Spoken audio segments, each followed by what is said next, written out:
war to end all wars.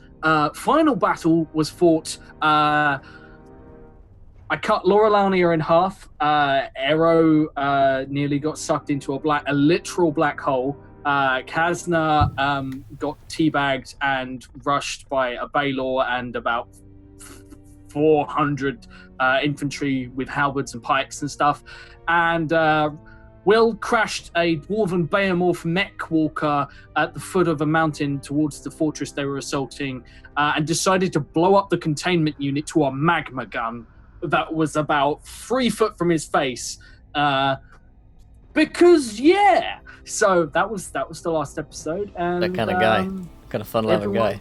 Yeah, exactly. So everyone's dead as we come into this. So, hey. Fantastic. And on that bombshell, eight mums, Laurelania. Fuck yeah. Praise the Lord. Indeed, or indeed. in this case, Curiously, or maybe later the Raven Queen. Who knows? Praise everybody. Praise up.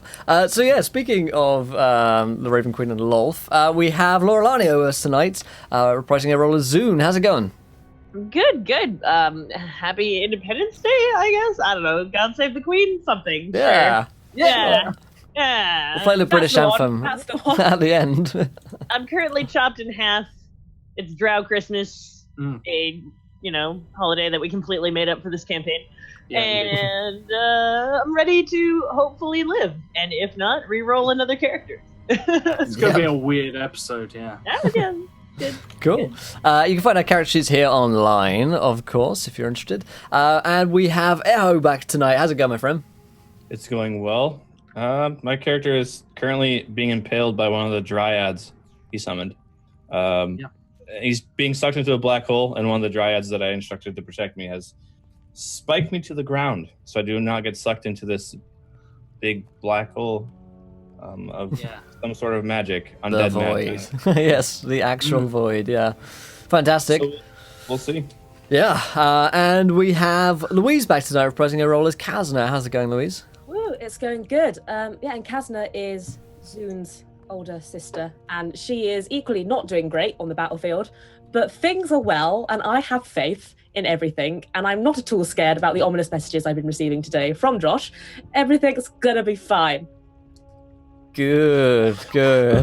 Josh, you know you can't send out actual death threats to the cast, right? That's not okay.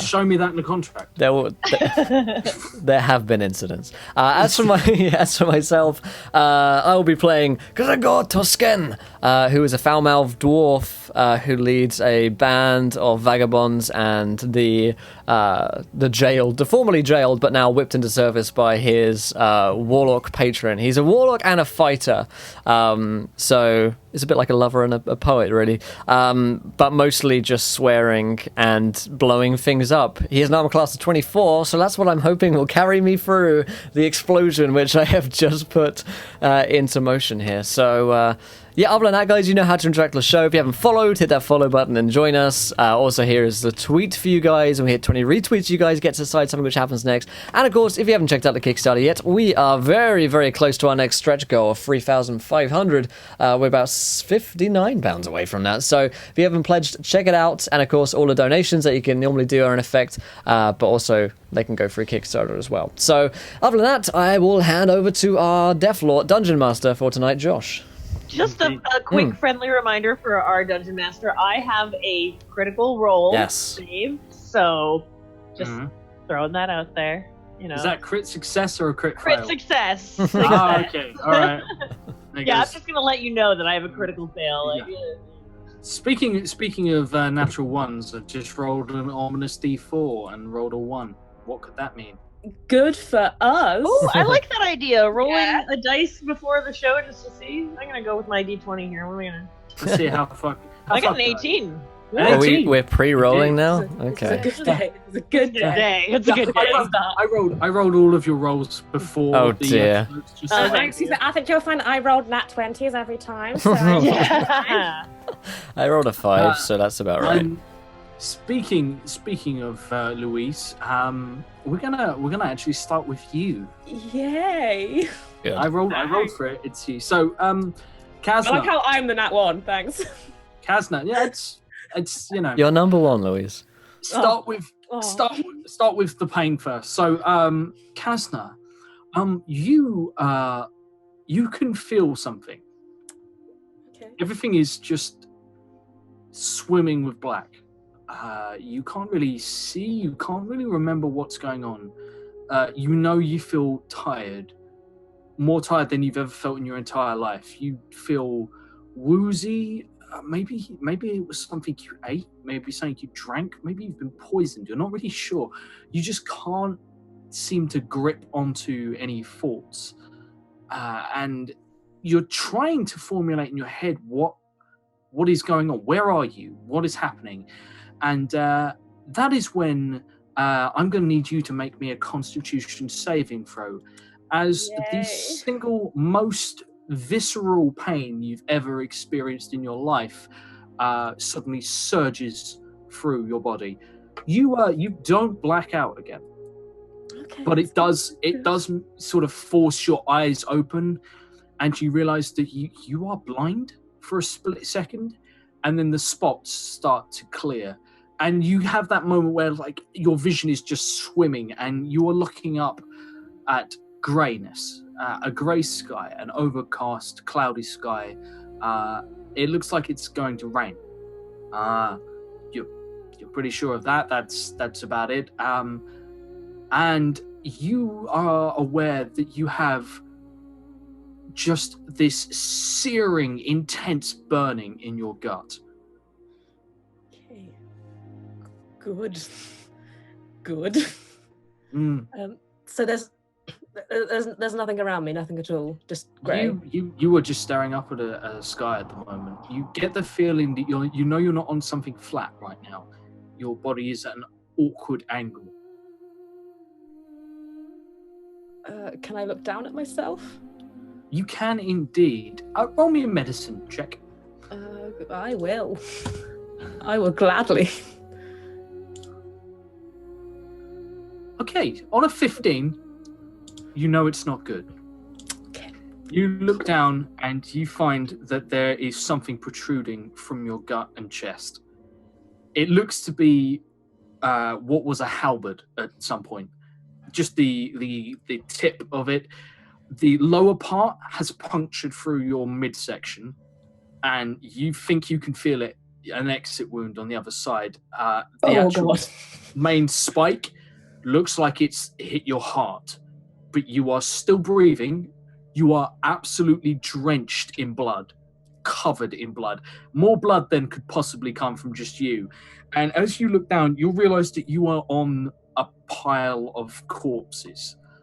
And there are corpses everywhere, in every direction. And that's when the smell is going to hit you, and the pain is brought back. Your stomach tenses as you just get a waft of, this is death like on a scale you have never encountered before. And just the smell of it, of the heat of this land, of what it's done to the bodies being left out in what would be the sun if the sun ever shone in this place. It's just curdling. And as your gut tenses as a natural reaction, you feel this pain again. How many hit points do you have maximum, Kazan? 110. Fantastic. You are currently on 11 hit points. Cool. And feel shitter than you've ever felt in your entire life.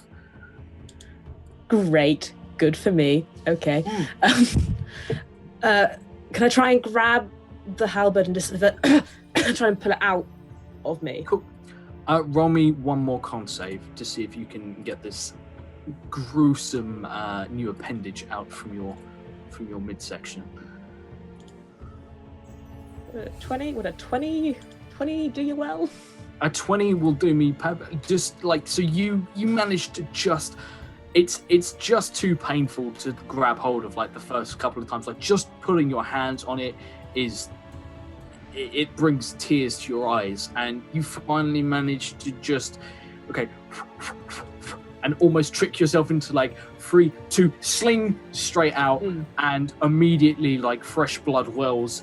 But you have depunctured yourself. You feel like you can move, although be aware you have a mighty great hole in your gut. Yeah, that's a problem. That is a problem that I have.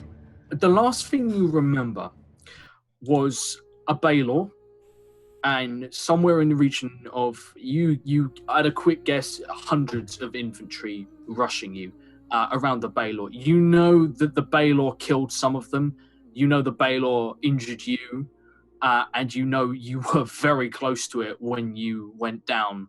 The last thing you remember was fainting in one direction, bringing your sword through a tiefling, and just seeing, like, as you cleared his body out of the way to what, like, brushed him to one side, not seeing his friend in time who was directly behind him, and that was the last thing you remember. But you distinctly remember he carried a halberd, and it appears you didn't react fast enough. Did I see what happened to Zune? Roll me a history check. Let's just see how much you remember of the events leading up to this. You've been through some trauma. You remember you got separated from people, and you think you remember her taking a hit. You're pretty sure it was from the Baylor. You don't remember quite how serious it was. You just remember she was thrown aside. And you are now sort of like pulling yourself to your feet, desperately clutching, sort of fresh blood running through your fingers. In every direction, there is death.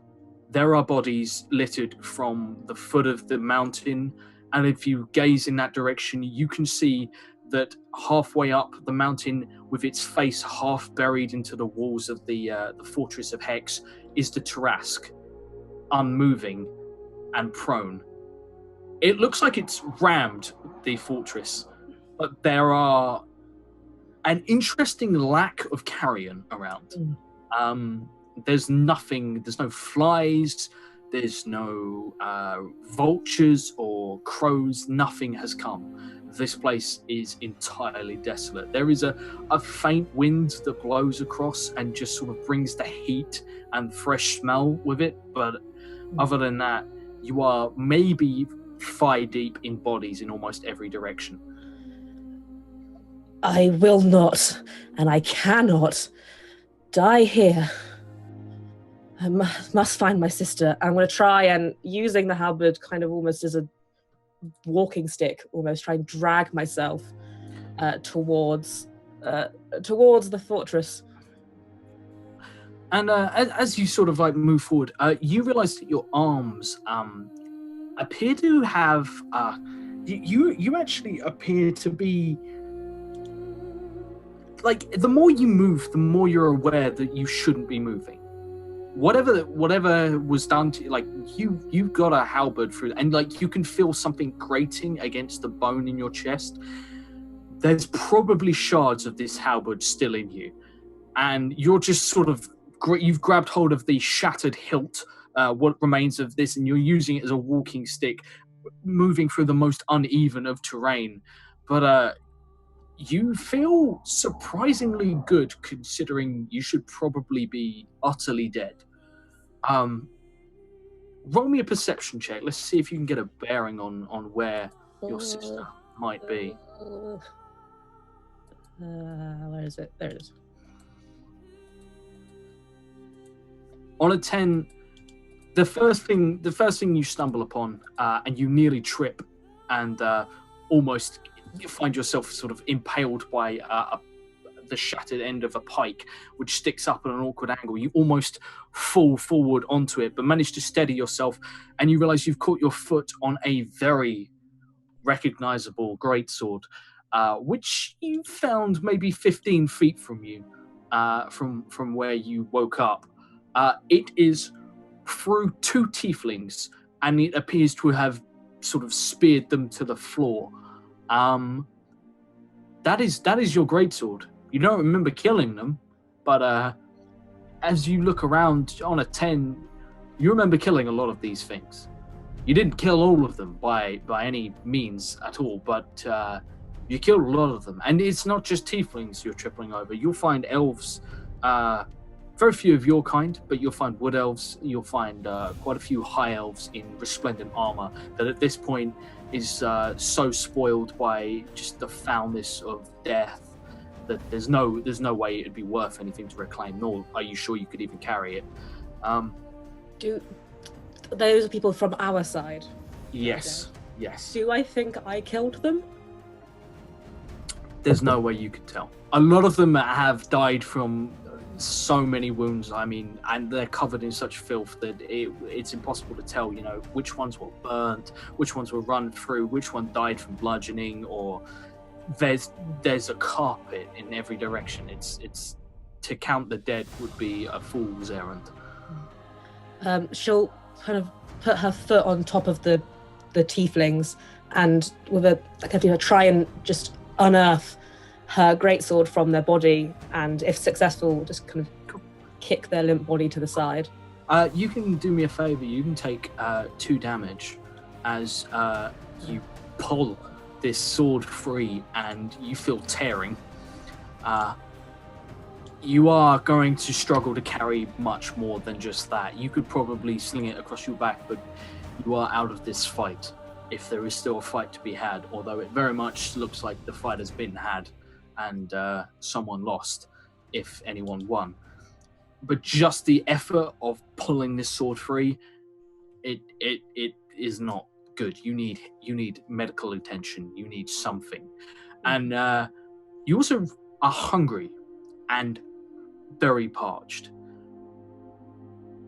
This is the sort of tickling sensation of you have no idea at what time, how long you've been here, but you probably be able to place it at early morning, first light. You guys fought at the very least of this time, maybe yesterday, maybe longer. You're not sure, but it's fuck it. Finally, you hear engines. I'm saved. Medivac is on its way. But, on as you sort of stumble around trying to see if you can place an eyeball upon your sister, we'll cut to Gregor. So Gregor, hey, my dear friend, again, roll me a con save as you feel hot, to say the least. Hot to say the least, okay. Yes. I rolled an 18. An 18. You managed to keep your shit together, which is, it's not that difficult for a dwarf who's been buried alive to it's the kind of thing that if you were going to be any race and be chosen to be buried alive, dwarf's probably the one to go. But you do seem to be buried alive. You can't really, you're very much aware that your breath is hitting a solid surface that isn't crumbling. It's not like dirt. It's not like if you breathe on it, it seems to sort of pull, like you don't get flecks falling upon your face. You are breathing against something that is smooth, and it is absolute crushing blackness wherever you are. You feel your whole body is being pressed down upon by a great weight, and your skin just moving, sort of like your joints, flexing your fingers, everything brings pain with it. But you manage to keep it together, and you can still move. It's just going to hurt a lot. How many hit points does Gregor have, Max? I have 84 hit points, Max. Welcome to 8 hit points, as something fucking terrible has happened to you, and you're not entirely sure what. That hurts. So am I kind of like buried in ash? You're not sure. You can try and push through whatever this is, but at the moment you were just laying prone, and whatever you're facing, whatever is directly, you can feel gravity pulling you down. You're laying on your back, but whatever is in front of you is maybe 3 inches in front of your face, and there is no light here. I'm going to push on it. You sort of push your hands up to sort of get them to your face, and as you do, just give me a strength check. Okay. Let's give it a shove. 7. On a 7, you start to panic. Like suddenly realize that you can't break whatever this is, and like the panic sets in and claustrophobia comes, and it doesn't matter how prepared you may sort of mentally make to wake up entombed. Maybe it's entirely possible that you have been buried by your kin, and you are not actually at rest. There's just fear that comes with it, and in your fear, finally, you manage to sort of like you shaking, almost convulsing, your head slams forward and hits this crust, and it breaks, and it almost cracks and shatters like glass. You get it all over you, and it resembles glass in every way. It appears that you are in a metal cave of some sort, and you have been buried under a film of glass. There is very little light. You can sort of make out a dim shroud coming from just past where your feet are, but other than that, you can't really see much. But you feel like you can just you have to get out of what this is. Like whatever it is, it's just sending you into a sheer life or death panic. Okay. Yeah, so Gregor does not like the idea of being buried alive. He didn't mind the idea of being blown up and going out in a blaze of glory, but he's kind of upset that he's still alive. So he's panicking a little bit, and is just going to try and bust out of the... You said this film of glass that's above me? Yeah, it appears it's not particularly thick. It's probably like you don't have like the most objective head on your shoulders at the moment. It appears there's like an inch of glass that's it's smooth, but it's not particularly even. It's sort of got waves to it in places. But yeah, that appears to be what you're buried under. It also doesn't appear to be transparent in any way. I'm going to try and break through that, I guess. And just give it a big smash. I think in this moment, Gregor doesn't really have anything else but the kind of force of his body and what's left in his muscles. So just try and head smash it, punch it, whatever. You sort of tear your way free, and you are going to get lacerations. Like in all it's in all the places which armor just can't cover, and all the joints and everything like that. It's gonna hurt. Take 4 slashing damage.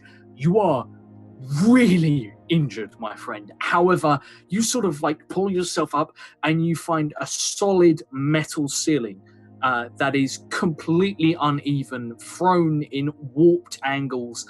And you get it looks like it was sort of like a brassy silver color. And as you look out of sort of this tiny cave mouth, you can see a hunched figure. There appears to be a lot of bodies just outside this cave mouth. The heat in here is enough to roast a man. And just outside there is a small, tiny, hunched figure with horns. And it appears he is sort of like crouched over what looks like a mound of cloth or something. I'm gonna call out. You there? Its head sort of snaps towards you, and you see these 2 beady, tiny little black eyes, and its mouth sort of moves in a strange way. Its teeth seem to sort of like operate individually, almost like they're attached to tiny little arms. This maw seems to sort of move as if it would extend out from its mouth. This appears to be a tiny little fiend-touched child. He can't be more than 8-9 years old. He looks up, it spies you there, having fantastic night vision, these creatures, and it looks up from you with blood sort of dripping from its teeth.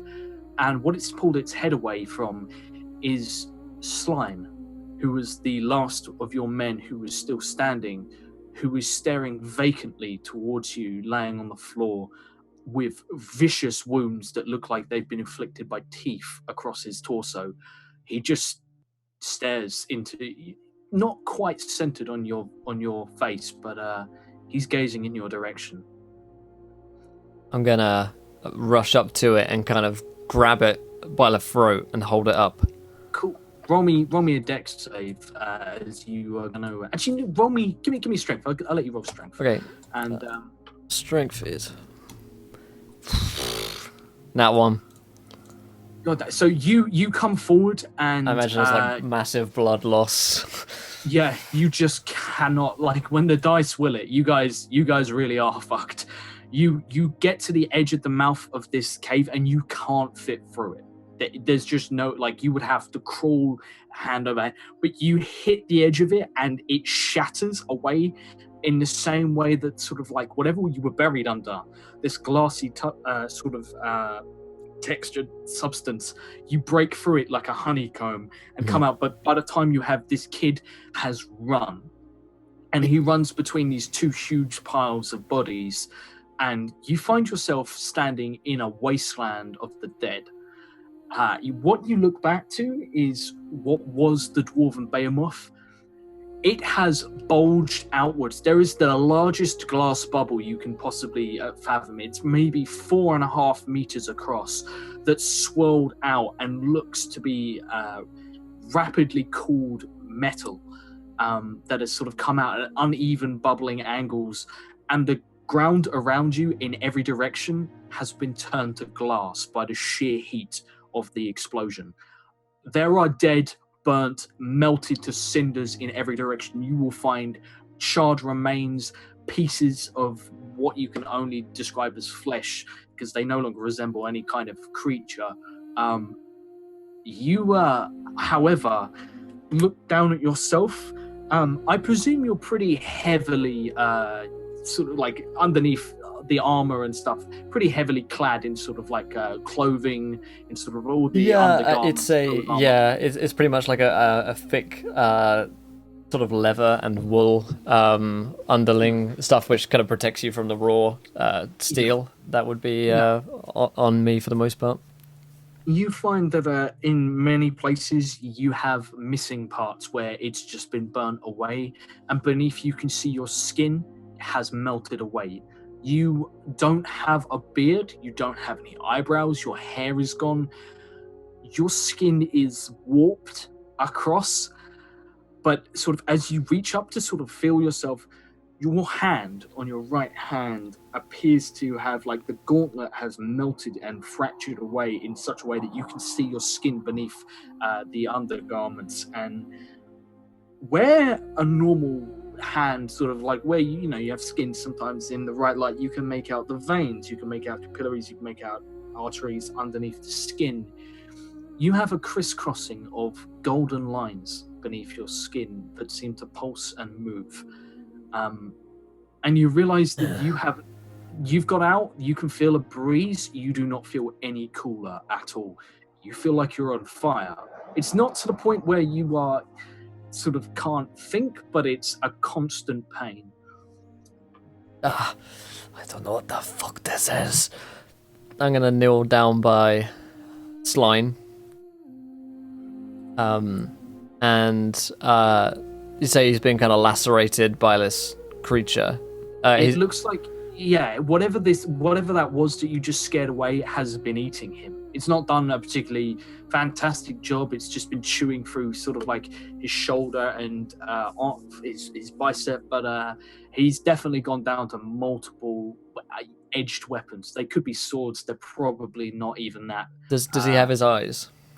He does. He's still staring vacantly at the cave. I will close his eyes in a unusual kind of gesture of kinship for Gregor. Easy, lad. It's over for you. Fucking hell, what the fuck happened here? And I'm gonna look around for signs of the others after a couple of minutes of kind of stunned sort of silence. I think at the magnitude of the loss of life, which is something that Gregor has considered to be very cheap in the past. Yeah. As you stare around, the first thing you'll notice is sort of looking for what's your weapon? I believe is it a mace or is it a warhammer? I have a warhammer, yes. Your warhammer is maybe 10, 15 feet from the cave wreckage that you just excavated yourself from, and it seems to sort of be semi-melted, and it's very hot still. It looks like it's been heated, recently forged, but you can pick it up. You don't feel like it, regardless of like you reach out your hand and you know that it should hurt, that it's way too hot to handle at the moment, but no, you can pick that up with your bare hand, despite the fact that it's sort of like the inner parts have been melted away. And you stare around. Roll me a perception check. See if you can make out. And I know we haven't covered this too much in much great detail. But I would probably start thinking about calling upon my demon pact after I can do this. That's an interesting thing. You guys have come a long way. You've fought a lot of evil along the way, and most of this was a fight against fiends and demons. It's not the sort of thing you probably... Oh, and Josh's. There you go. Hello. Zoom has... Everyone's frozen on Zoom for me. Can you guys still hear me? Yeah, I hear. Yeah, cool. So you have this... You stare around. First things first, you will sort of like you look. You cannot tell. The only thing you can see, it's far in the distance. Behind you, there is the fortress of Hex, and you can see as you stare up the Tarask's corpse that has smashed into the front, and now lays there is a river of blood that is poured from this thing. It's not even like red, it's black, and it's congealed, and it looks like lava that has just swarmed down the mountain path, almost completely obscuring it. From how close you are, you will be able to see that in its maw looks like the remains of a Dracolich, and just in every direction, from sort of you sort of managed to make it to the barest bottom of the mountain climb towards the fortress. You've got a little bit of elevation, and you can see in every direction there is just death and carnage for miles and miles. But past that, there is a point where it stops dead, and then there are just the plains, and the plains lead back to the cliff face, and the cliff face behind which you can see welcomingly and familiarly, far, far in the distant horizon, are the Black Mountains, from which you once knew as home. Well, if there's no one left here, I guess it's back to the mountain. Where's that Gavin? As you're sort of like contemplating this, you will realise that you still have your fiendish connection. Whatever your pact was, it appears you've no idea who won this fight. You've no idea what happened after you went down, and how much damage, how the casualties are stacked. You can just see a lot of dead. You know a lot of your men died. You could see a lot of dead fiend touch. You see the Tarask up there. The fortress looks like the front of it has just been shattered and destroyed.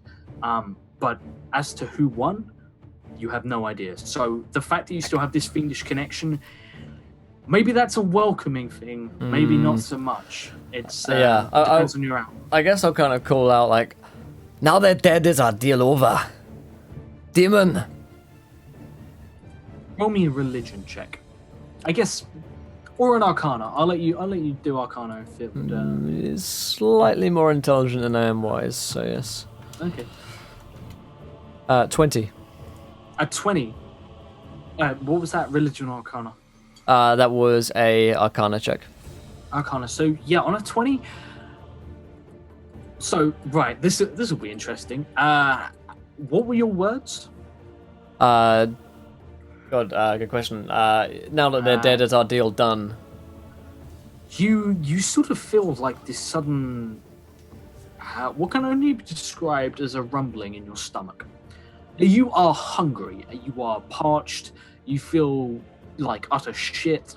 Even that walk is sort of like 50-50 whether or not you'll make it all the way back to the cliff face. But you feel this sudden bulging, rumbling, curdling, gripping sensation in your gut. And you suddenly realize that you need to be sick really badly. Just roll me 1d20 as God. 3. Cool. So on a 3, you feel this. You know how when you feel sick, you have that burning sensation that sort of builds. It's the after effect of like the acidity of your stomach. Yeah. You get that comes before, and it builds to an intense heat, and you suddenly realize that you have a glow around your face, and you throw up projectile lava from your mouth. It hits the floor almost directly in front of you and almost instantly starts to fuse the ground. And as that happens, you're going to gain a thing. You don't know how you've just accomplished this, but what I will tell you is you can take. You will now get the Eldritch invocation of you can retake your normal form as an illusion. You can disguise self at will with no components. It's just an innate ability. It is still magical, so anti-magic would counter it.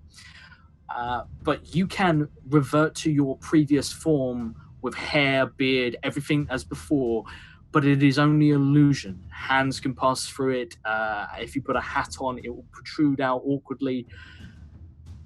And suddenly you're looking back at yourself and you see the beard beneath you. You see your hands, your armor even looks sort of repaired. And you sort of like go to stroke your beard and your hand just goes straight through it. And it's almost like a holographic. But yeah, it appears that what the fuck? Changed quite dramatically. Is this your doing, demon? And I'll continue to try and see where my hair is and where the rest of my parts that are no longer there are. I didn't like it at all. Like, as a fucking demon, I should have known better. I'd kill to even see a fucking drow right now. Yeah. I'll start marching in one direction, I think. And calling out. You start heading down into the throng of it. Okay. Yeah. Gavin! Draw winches! Elf! Feck's just me. Okay. Between the two, between light and dark, happiness and darkness, Laurelania and Arrow. It is Laurelania. Dun, dun, dun. Laurelania. Yeah. Hi. So, how does it feel to be colder than you've ever been in your entire life before? Like, we had practiced this in the Underdark. Our mother would take us and torture us for hours at a time. She said it built character. But we weren't really prepared. I had never been ripped in half before, so this is not fun. You vaguely remember more pain than you can, like, blackout pain. And you remember you flew, and not with aid of your spell. No, you just flew. So something happened.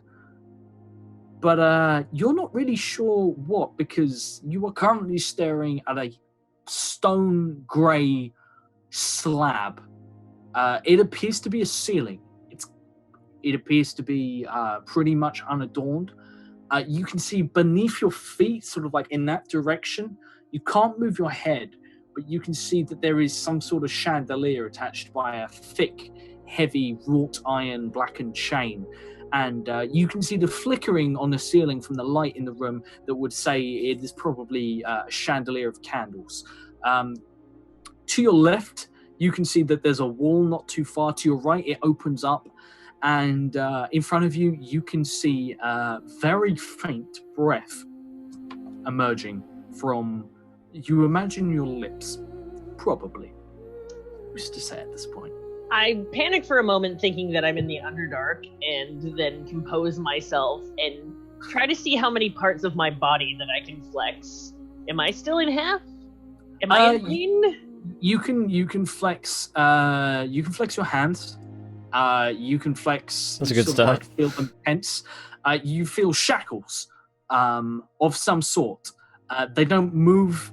It's more sort of like they're bolted to this cold stone that you're starting to realize you are laying on. It does not contour to fit your body. It's incredibly uncomfortable. You can feel it digging into your shoulder blades. Your head is ringing. You have it's akin to the worst brain freeze you can possibly imagine, and you can feel your toes. You wriggle your toes. You feel them.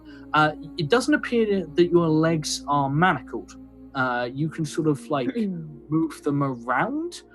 You feel it's difficult to sort of tense at the stomach, as if to sort of lift them up. But apart from the sort of the pain in your gut, it would appear you are fastened down to a stone slab. What were the name of the vampires? Roll me a history check. You only met them briefly, but I'm going to give you... Vincent was the apparent leader. Other than that, you know there were the twins, who you remember... You would remember slightly more about. You saw things that others didn't about the twins. But other than that, you don't remember the others, especially their names. Well, my character is a loudmouth bitch, so how are we going to do this? I'm going to cast Misty Step and get out of manacles, first of all, and just stand right beside the stone slab. You should know that any time that you try to restrain a wizard, perhaps you should put a bit in their mouth, you fools. You can try and Misty Step. Does it work? You do nothing. You don't Shit. move. You don't actually feel any connection to magic at all.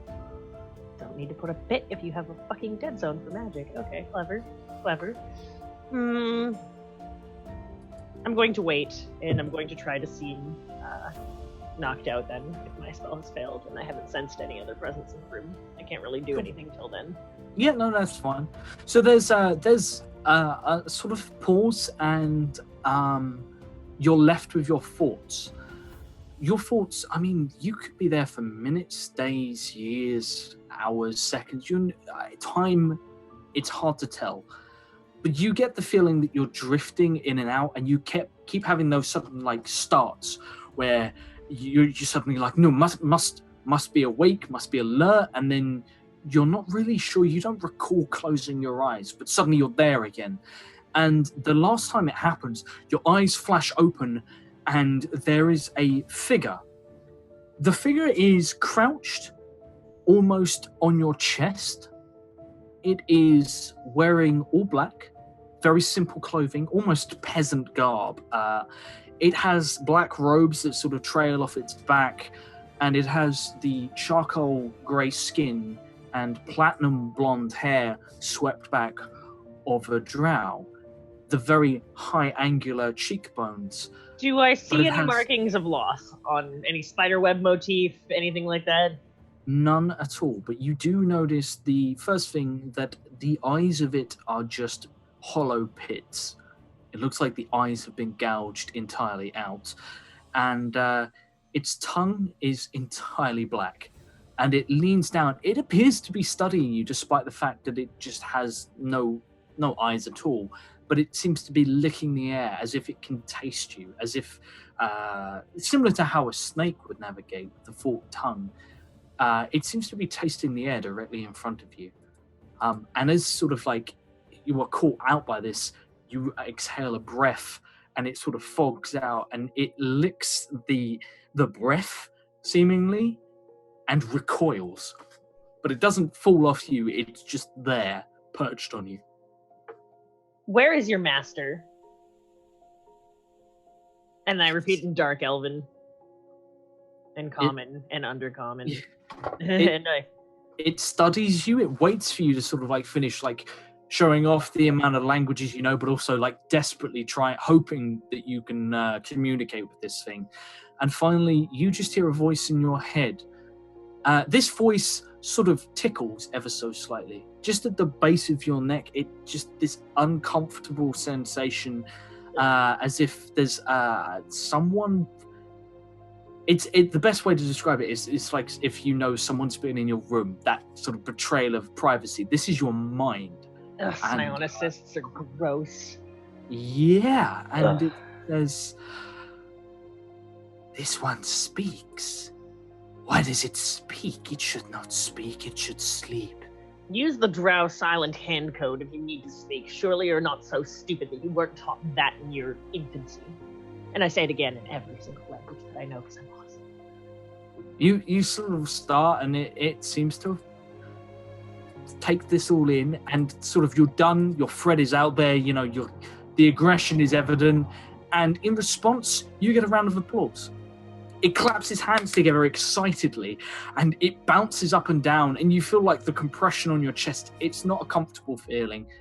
You realize that you're probably quite injured, and it says, "Mistress will want to see this one," and suddenly hurls itself off to your right and towards the open space, but aggravatingly, you cannot turn your head, and there is another period of silence that falls upon the room.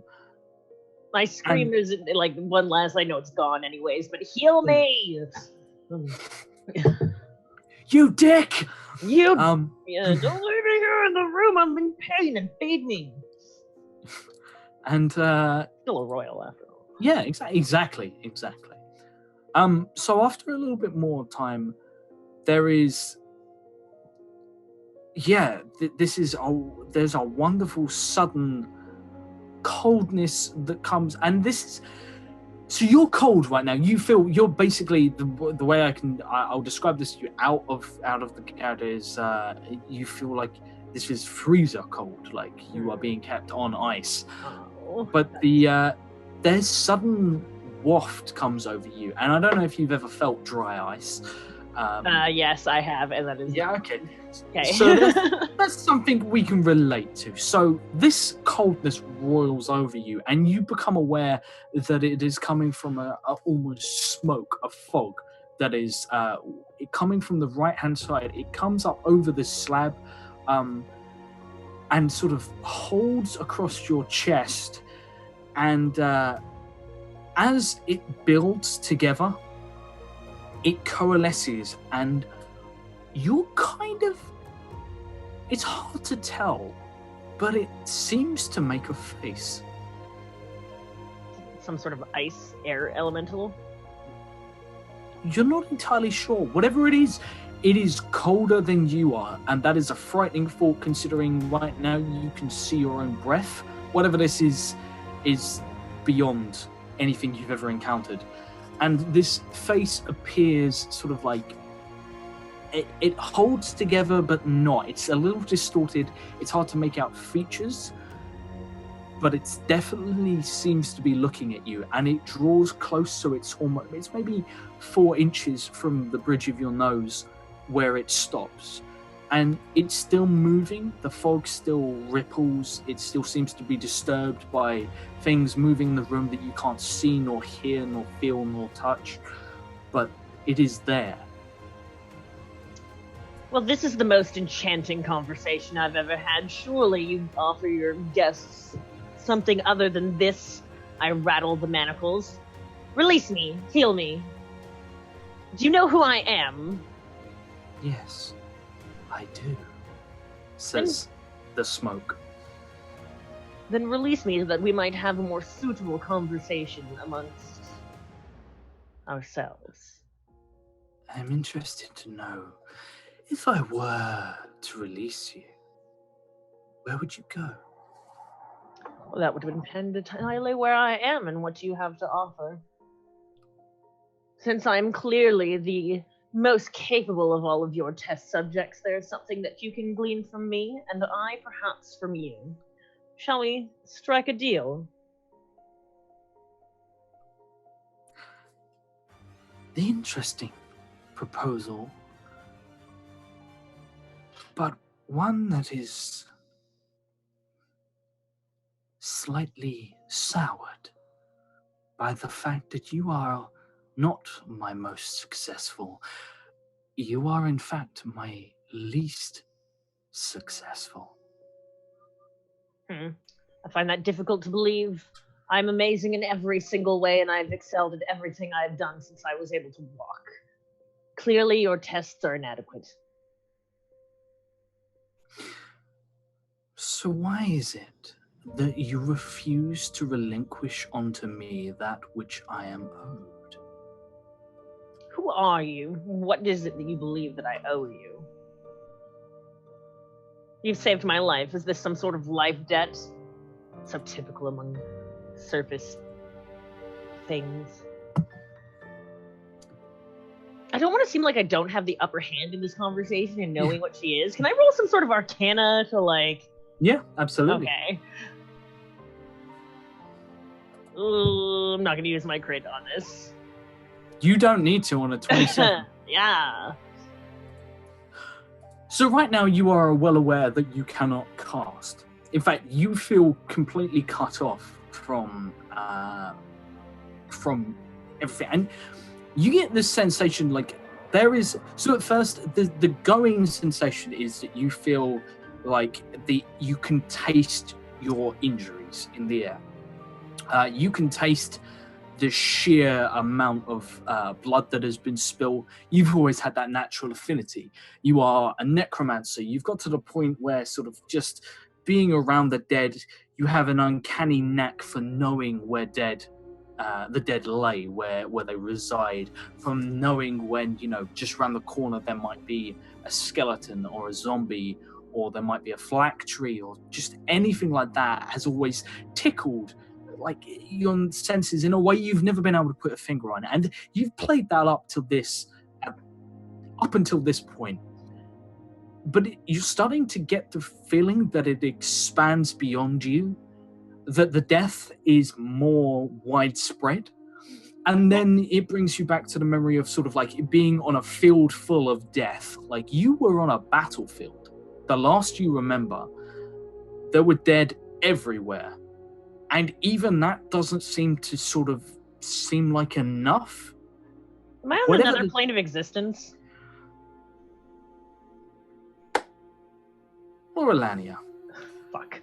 I'd like to introduce you to Kirill Ansley. Fuck. Who is currently staring into your eyes. And that realization hits you probably quite hard as you realize for the first time, having had this entire bit of dialogue, you've had sort of the conversation with whatever this servant sort of creature was that came and was checking on you and sort of potentially running tests on you, and now this figure before you. This is the first time you will realize the breath you have exhaled has not dispersed. It remains floating just in front of you, this fog.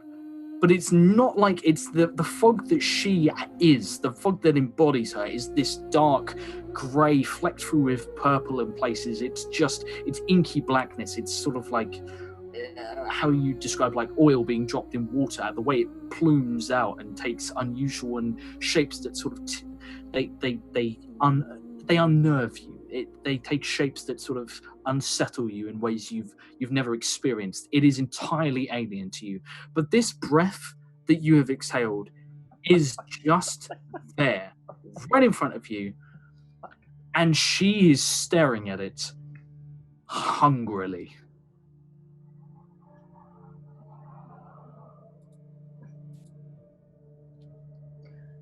Curiously.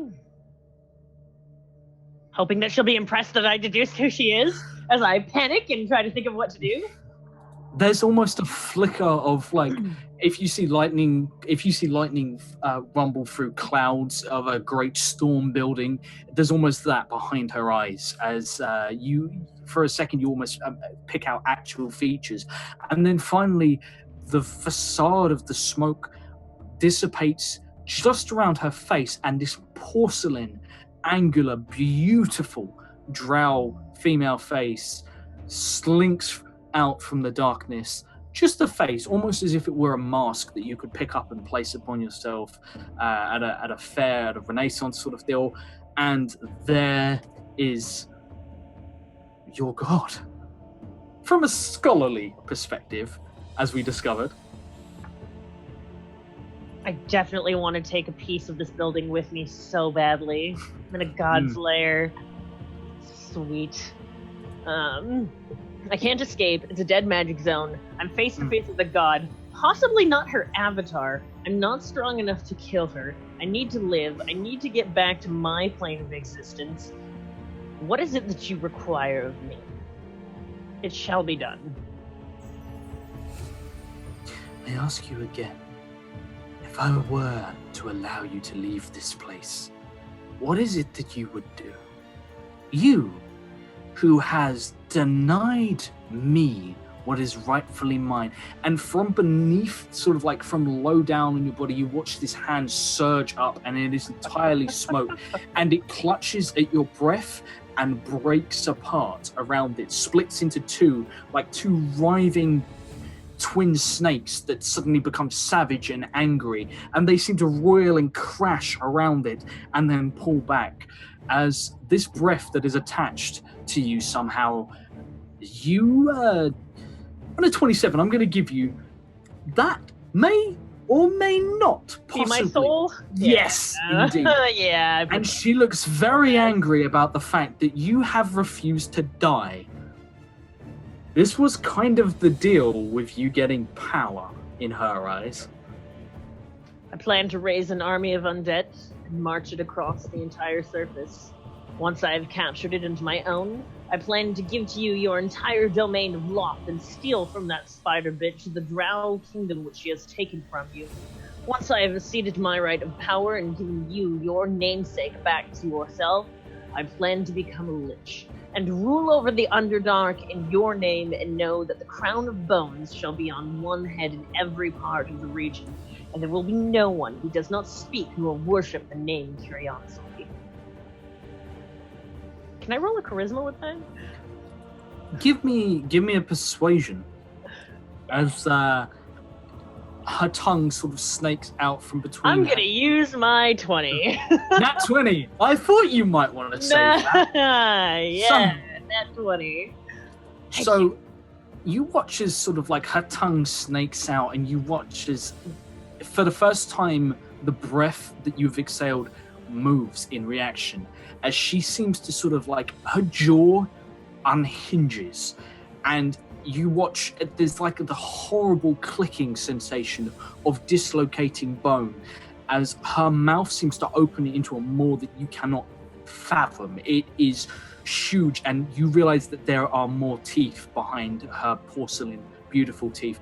There are rows upon rows of vicious and decaying and disgusting teeth in this maw, and it sort of begins to surround your breath, and your words become a little bit more desperate, and finally she stops, and you can see that her first sort of set of incisors have just grazed the edge of your soul, and you can actually feel the sensation of white hot to the, like when cold is so hot that it burns, you feel this cold burning sensation against your heart.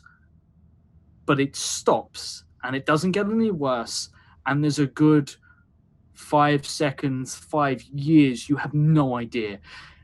And then slowly her jaw reforms, and she brings her gaping maw back to smile at you with the cruelest of smiles. I keep my face deadpanned because I have no idea if she's about to rip my soul into a million pieces or if she's going to take my offer and just wait. And finally, she says, "You wish to finally begin to serve me in earnest." Our relationship had been one of scholarly, yes. I do not understand the clerical ways. But if this is what you seek, it is also what I seek. It would be a beautiful service to my lady. There's been a great shift recently. The great Lady Loth. And she sneers that with venom. I roll my eyes dramatically at the name Loth as Like, well. Like, yeah. please, okay. Yeah, and she says, she says, the great Lady Loth has suffered somewhat. And I find myself in a world that is pooling with the dead. My strength is unknown to many. That is our advantage. I'm gonna live, hallelujah, she said, our. I nod my head sagely and calmly. Yes. And you are going to feel a snapping sensation. And for the briefest of moments, it happens. It runs from your head down your spine, and there is a split second where that might have been you dead right there, and you realize that your head can move. Whatever it was that was holding your head down appears to have broken away, and you can pull yourself up to a sitting position. I do, regally. She pulls herself back. So, Laura Lania, about your beloved character. You are missing from midway up your right side of your ribs down to your left lower pelvis. You are missing your lower half of your body. Mm-hmm. You have no legs. You can actually see jagged bits of rib cage. And you have 2 hands, 2 arms. Your upper. I'm leaning back, just kind of positioning myself up for sitting. Yep. Imagining how I would normally sit and just trying to act like this is totally natural, totally fine, absolutely fine. With that, she says, you are no use to me. So damaged. You wish to become something greater than the mortals that realm around you. Well, allow me to place down the first piece. And there is a sudden building sound. The sound is slick. The sound is wet, moist, in the worst possible way, as from all around you on this plinth. And you will be able to see that around you, you're in a room that stretches maybe 40 meters in one direction and 30 meters in the other direction, and appears to be a row upon row of stone slabs like the one you are set upon. You appear to be in one corner. The rest are empty but caked in blood, and there is a single stone archway that leads out into absolute pitch black. But suddenly this sound is you realize that your wrists are still bound in place and you cannot move away, and maggots just begin to swarm up from beneath you, all around, from the foot of this plinth or from the sides, and they begin to form around your lower section, and you are going to have the sensation of maggots forming with your flesh. Sorry, I really hate bugs. Roll me a Constitution saving throw. Oh man, praise curiosity. Oh wait, that was just a straight Constitution, whatever, same thing. Okay. You black out from this sensation as the last thing you see is her smiling, and she reaches out, and you just watch as she plucks what seems to be a single strand. Now, if you imagine like your soul, this breath, to be like a ball of wool, she finds one end, and you see her grab it and pull, unraveling a single fine hair of glowing white from it, and brings up 2 hands, these 2 fingers that have sharp talons on the end, and she snips the end and places her tongue out and eats it. Ugh. And you inhale, and the rest of your soul rejoins your body as you feel magic rush back through you, but you also feel the maggots beneath your skin, and you black out at this point. And that's probably for the best for Laura Lanier. I'll leave you there, and we're gonna cut to Arrow. So, Arrow, how you feeling, buddy? Last night I know there was my character's left off. The big black hole was sucking me in, and one of the dryads I had summoned impaled me to the ground. Okay. So, have you ever been swimming before as a druid? I know it's a strange question, but I mean, like, out, not in like a bath. Like, have you been out in lakes, oceans, that sort of thing? The grassland which I was along, there was a coast there. So yeah, my druid has been to the coast before. I'm sure 140 years old's taken a dip into the... Yeah, exactly. Everyone needs a vacation. Even the most straight-faced, hardline druid needs the occasional chillax and relax and all cool. You are going to find yourself floating entirely weightless, with no concept of which way is up and which way is down. Every direction, there is utter blackness. Apart from, just sort of like off to your left, there are pinpricks of light. Pure, brilliant, dazzling white light.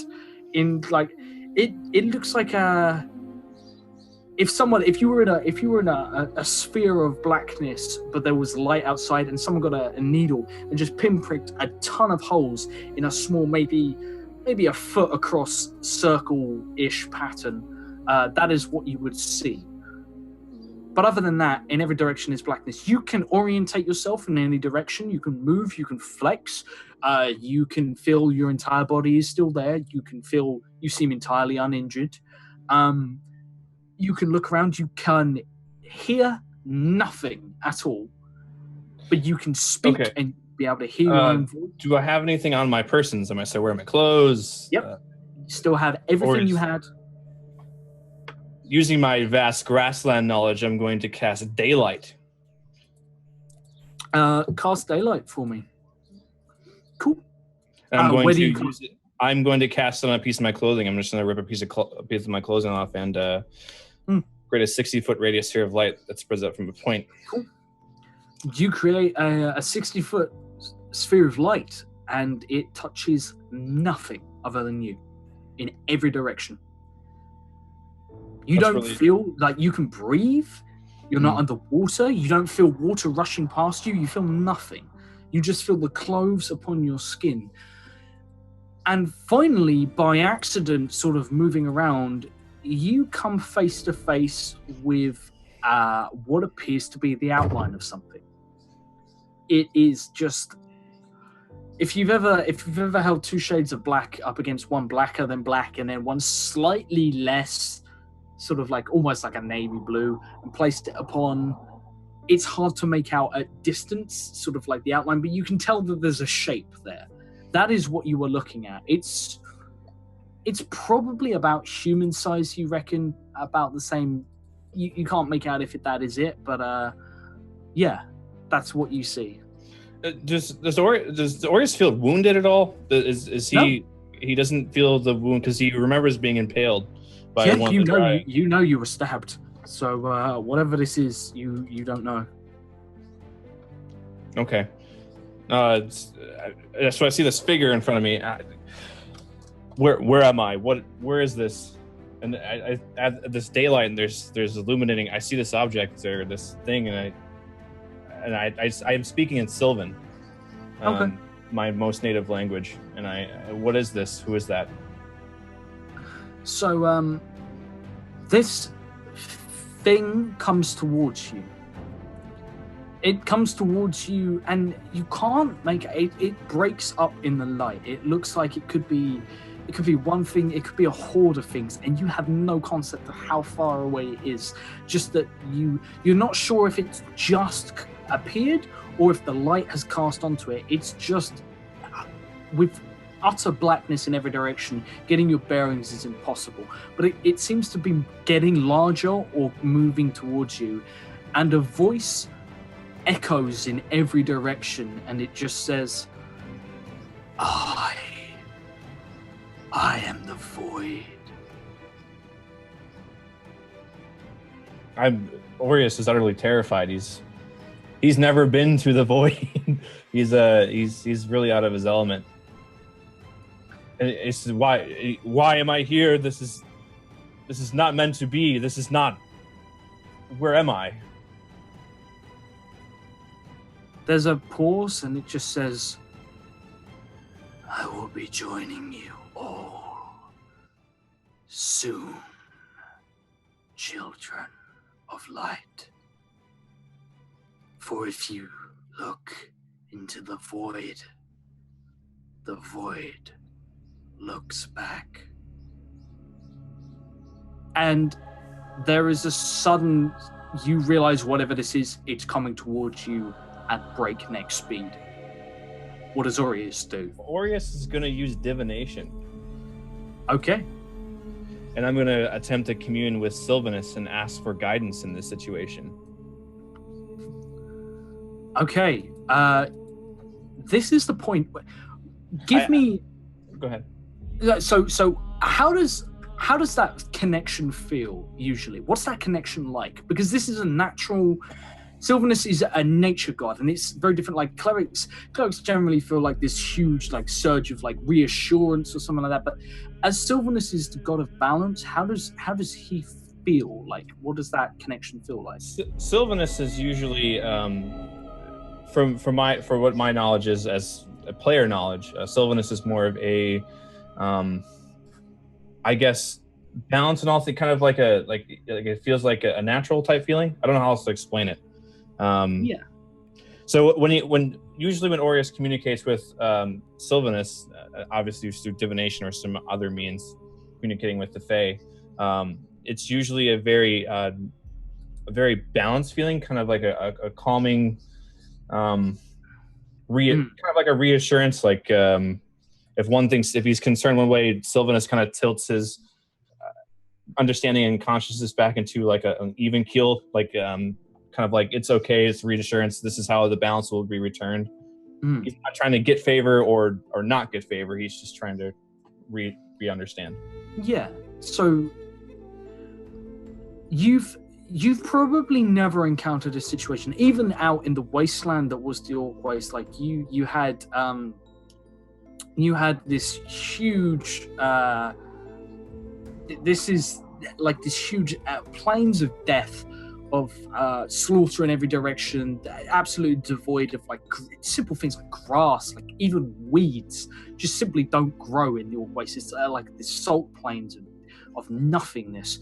So it's a pretty hated place for druids. But even there, you could feel Sylvanus's connection. Here, you feel absolutely nothing at all, even remotely.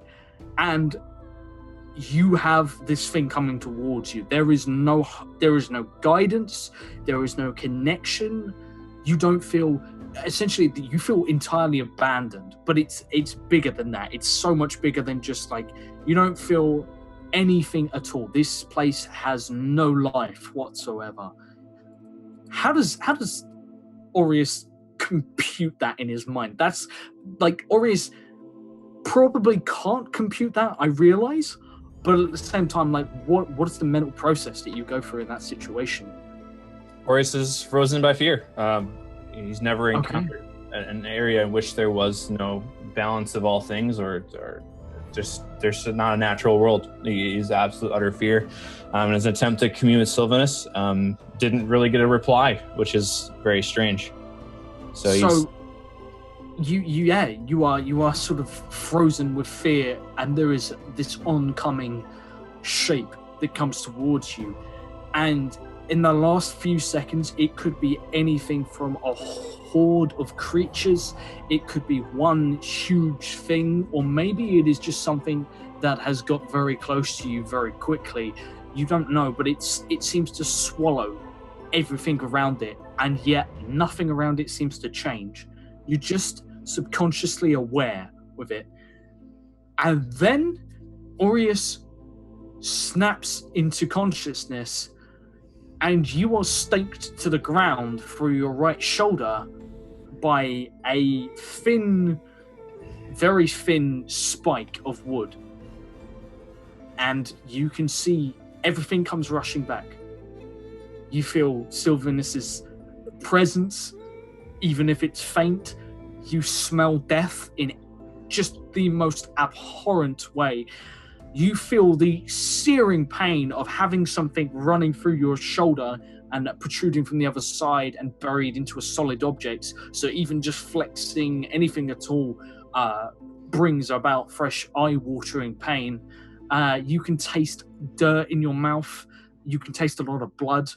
And going from sort of like almost sensory deprivation to this, it's quite a wake-up call.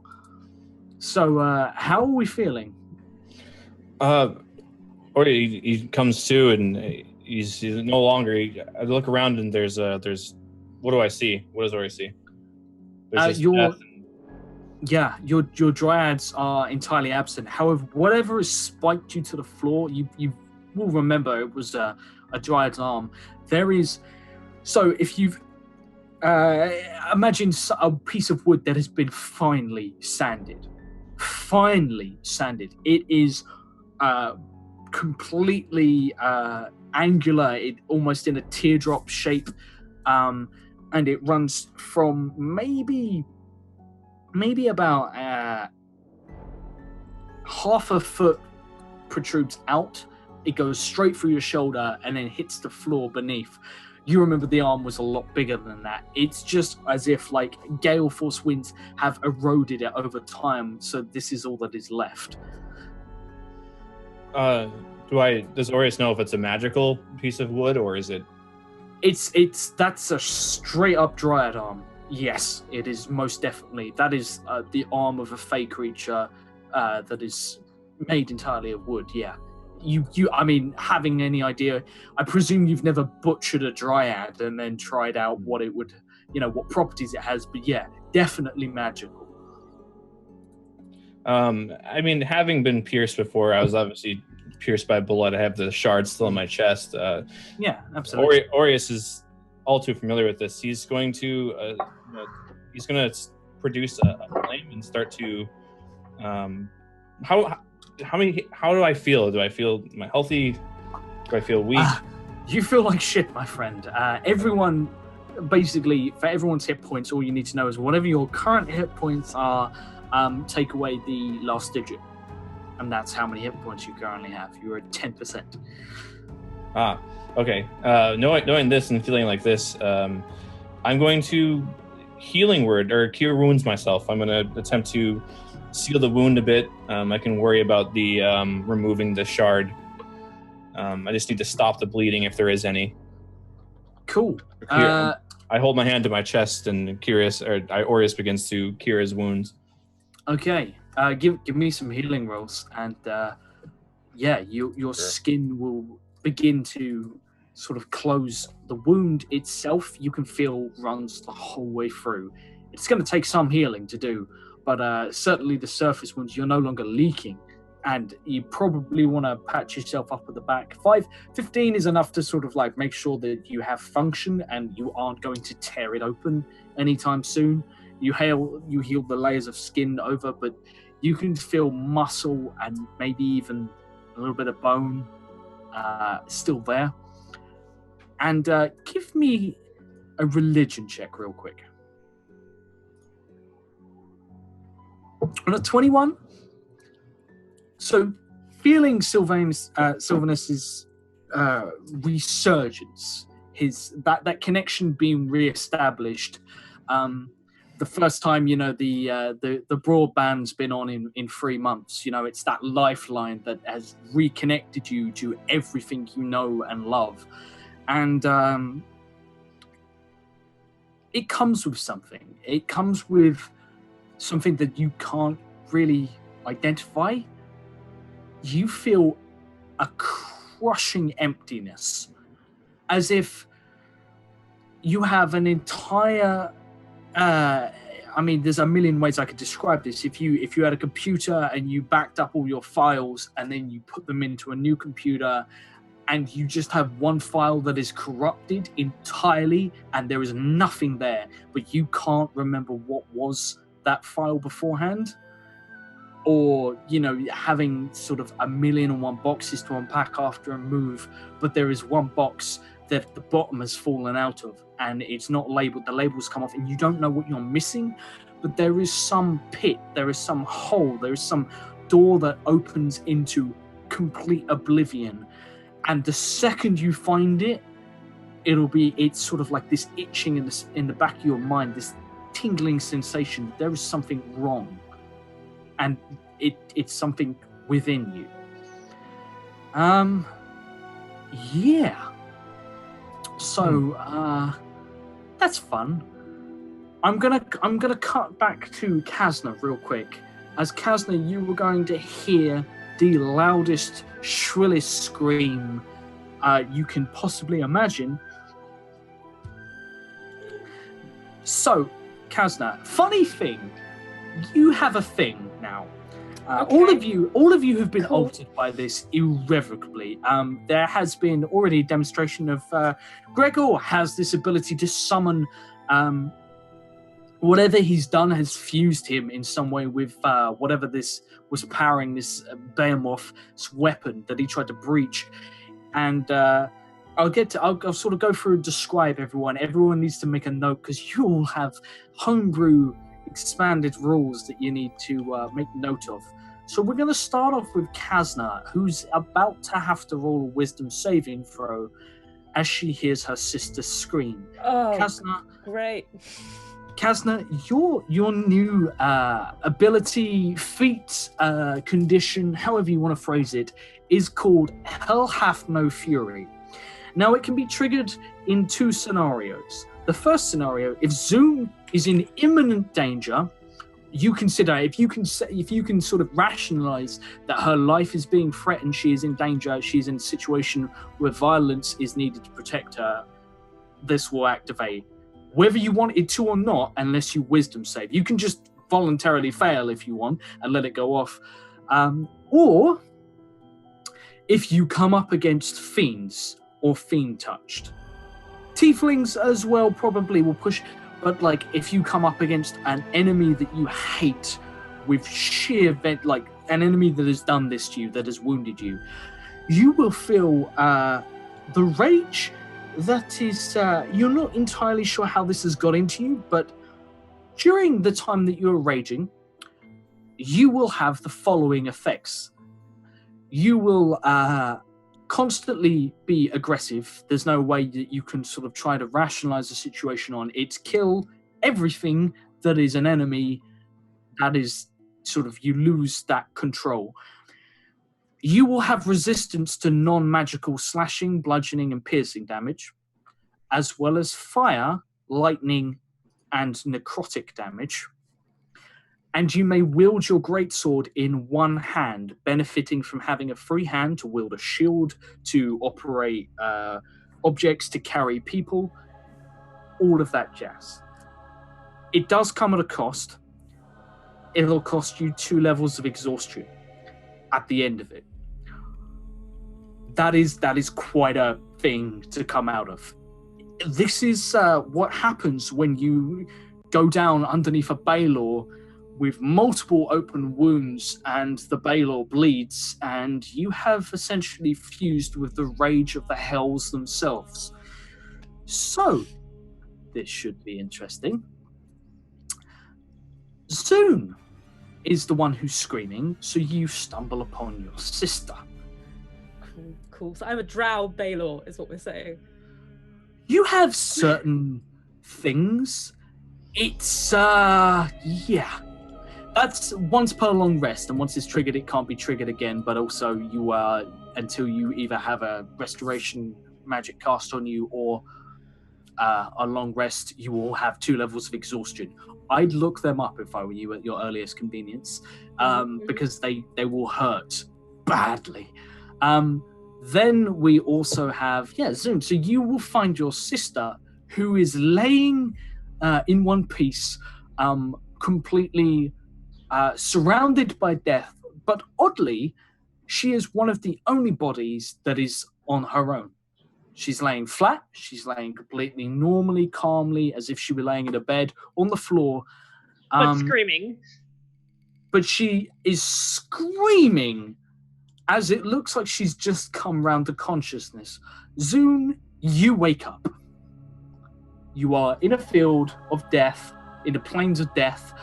You feel death all around you. It's the most overwhelming sensation, like suddenly being able to smell, being able to feel your power running through your veins, being able to feel this strange connection to something like a tether that just holds you to something that you can't see, you can't feel, you can't taste, you can't touch, and yeah, there's that visceral moment of waking up, and you find your sister above you. Roll me a wisdom saving throw, Kazna. I would love to.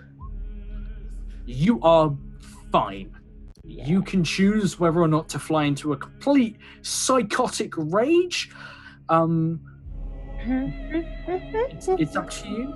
Does it look like she's in any current danger? She looks, considering the last time you saw her, she was being cut in half, and the fact that right now you can see she has legs, she looks pretty damn good, all things considered. She's not being attacked in any way. I sit up and I start ripping at whatever clothing I have, and I'm like, am I a maggot? Am I a maggot? Am I a maggot? Like in my head. You have legs. They are normal legs. They are cold as ice. The rest of you feels warmer. You have a horrific scar. Something to note for the bikini days. It runs exactly where you were wounded. It runs the whole way round. The skin beneath it is slightly tinged blue, but it moves. You can. Is it dead flesh? I know what dead flesh feels like. It does appear to be dead flesh. However, it has no signs of decomposition. You can also feel that whatever is sort of like your guts, whatever this is, it's also internal. Some of your organs may no longer be your own. Your heart's still beating. Yeah, I was That's checking beating pulse 1,000 and stuff. miles an hour, yeah. You can feel your pulse in both your hands, but you get the feeling that you probably won't find a pulse sort of below your midsection. Interesting. Are you okay, sister? Are you all right? Do you have a dagger? I wish to conduct an experiment. Sure. If she hands me a dagger, I just kind of lightly stab into my leg and see if I can feel it. You feel absolutely nothing. However, you will watch as sort of like you lightly stab, you pierce the skin enough for blood to ooze out. Instead of blood, you get black ichor that sort of seeps out of the wound and bubbles in places. It smells rancid. I lick it. But it is you lick it. Yeah. This is the decaying fat from the dead. This is what happens when dead bodies decompose. Beneath it, your flesh does, like the exterior, they look fine. They just look like preserved dead legs. Inside, it looks like it's vastly a different story. And you're sort of looking at your leg, that's fucking grim. And you will see something move beneath the surface.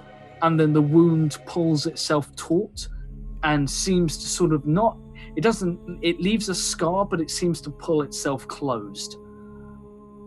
That is...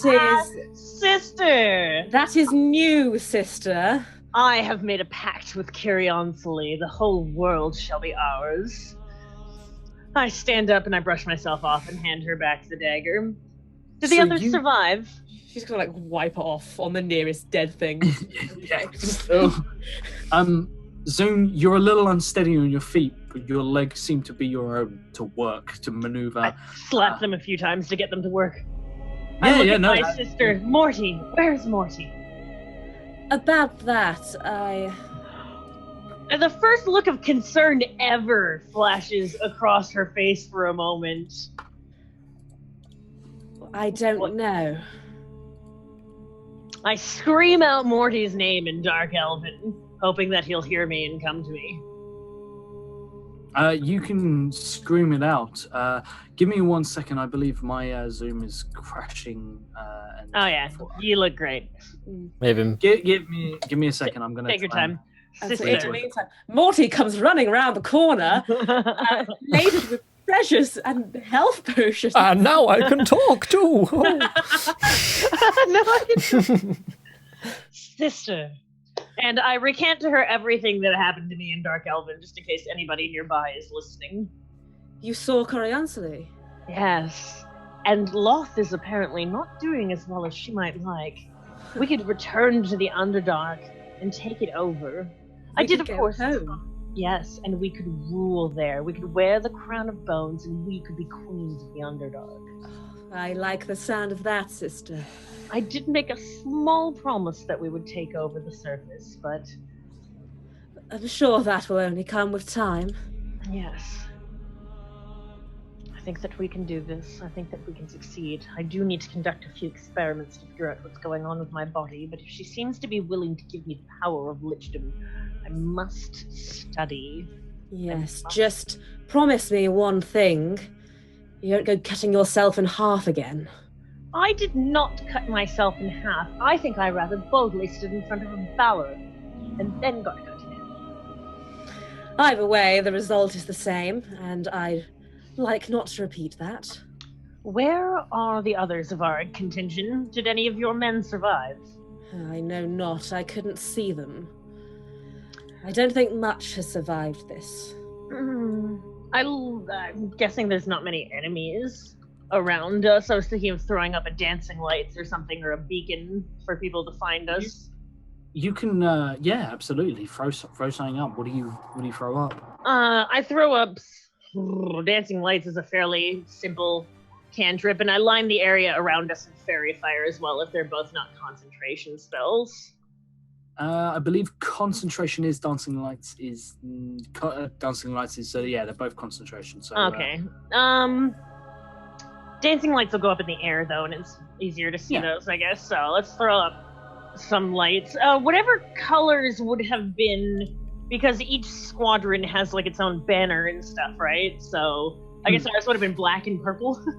Yeah, they're pretty much sort of like black, as in sort of shadow, unseen. We don't talk about these guys. Recruited? No, we didn't recruit vampires and shit. No, we're the good guys, remember? So I throw up some dancing lights and I stay where we are, and I continue to inspect my body and see if there's anything like, what does this do? So we're going to cut between us, sister. We're going to cut away from that. As Kazna, your sister appears to be in one piece, functioning normally. Doesn't seem. The only thing, Zoom, you are hungry, very hungry and thirsty. You guys haven't eaten and drunk in a while. You're not sure how long you've been out for, but it's starting to get to the point where you probably can't stand this place. Now, interesting thing, and I'm only bringing this up now because you guys have had a lot of shit to go through. There is one slight snag with this entire scenario. It's all wonderful. You haven't died. Everything is beautiful, and there's a lot of dead people around, but there is a thing that is known that you guys will be aware of, and it wouldn't be the first thing that comes to mind initially because of everything, being cut in half, being sort of fused glass in all direction, being lost in the literal void, and having this sudden burning rage build in you, and sort of wanting to find your friends. There is a thing that comes with fighting the Fiend Touched. Their last laugh, as it's known, sort of their way of getting back at you from beyond the grave. If Fiend Touched die in a concentrated mass, this will be the largest concentrated mass in recorded history. They bring plague, which is why you have not seen a single carrion crawler, anything, nothing. There's no crows, there's no vultures, there's no flies. It kills everything. You cannot stay here. It will kill you. And that is the sort of realization that is probably going to start dawning on everyone. you might already have this sickness. It spreads. There are entire battlefields which are essentially quarantined locations where you guys won the fight, and at the same time, you cannot step foot there until clerics, druids, someone has been and purified the land. Aureus would know this most. Right. Am I aware that this is like a poison or a disease? You know that this is the sort of thing that is, it's something that needs almost sanctifying. It gets around natural immunities to disease. It's almost arcane in a way, but Okay. you know it is. You know you can deal with it, but one man cannot deal with something of this scope. Like you could probably clear a skirmish of like 50 to 50 people fighting and 50 odd fiend touched. You could deal with that on your own possibly, but there are just uncountable numbers of it's magic and because as a land druid I'm immune to poison and disease, so if it's magic based then. Yeah, whatever this is, this comes from the abyss itself. This is an unnatural tank, which is why like it's such a threat, because it means that it takes a concentrated effort. You know you could cleanse this land, but this sort of a land this size would take years for you to do alone, maybe longer. So you guys, I'm going to say Aureus and Gregor are going to see these sudden bolts of light appear in the sky. Gregor, they're quite some way away. Aureus, not too far away. As Zune launches these dancing lights up, and this is the only sign of movement and life you will see in any direction, other than the occasional sort of light breeze that comes through and billows fallen flags that have somehow remained upright, or ruffles cloaks that belong to the fallen. It appears there are living things out there. Now, Gregor, you've already encountered something that was alive, but this appears to be scavenger territory. You are very wounded. You are holding a white-hot warhammer that is glowing fresh from the forge.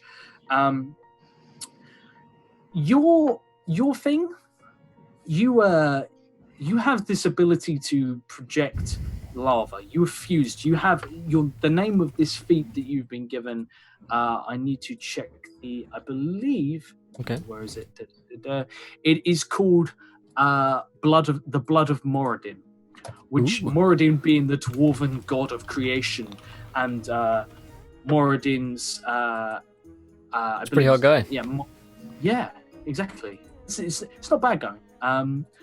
Never been a religious man, but I feel Moradin's blood flowing in my veins right now. Well, Moradin's Rage is actually the name of the volcano that lies active, actually, and has only erupted 7 years ago to sort of signify the dwarves' fall, and bring the eyes of the world east towards the dwarves' war against the Fiend Touched. So, yeah, you have literal magma flowing through your veins. It's like a shed a fucking needle with Moradin. Yeah, exactly. It gives you immunity to fire damage. Ooh. Alright, Moradin, maybe I should have been following you earlier, lad. Yeah. However, you get the feeling that whatever fiend you have a pact with, this fight was against one fiend in particular, one demon that sort of was the sponsor of all of this. If you guys won, there's been a reshuffling of power, and you feel like you might have, whoever you gained power from might have got a promotion because you feel strength in your pact. So you feel this dwarven heritage building within you, but also a demonic taint that you have, the demonic gift that you have, however you want to settle it in your own mind and your own conscience, is strengthened, is vivified. Okay.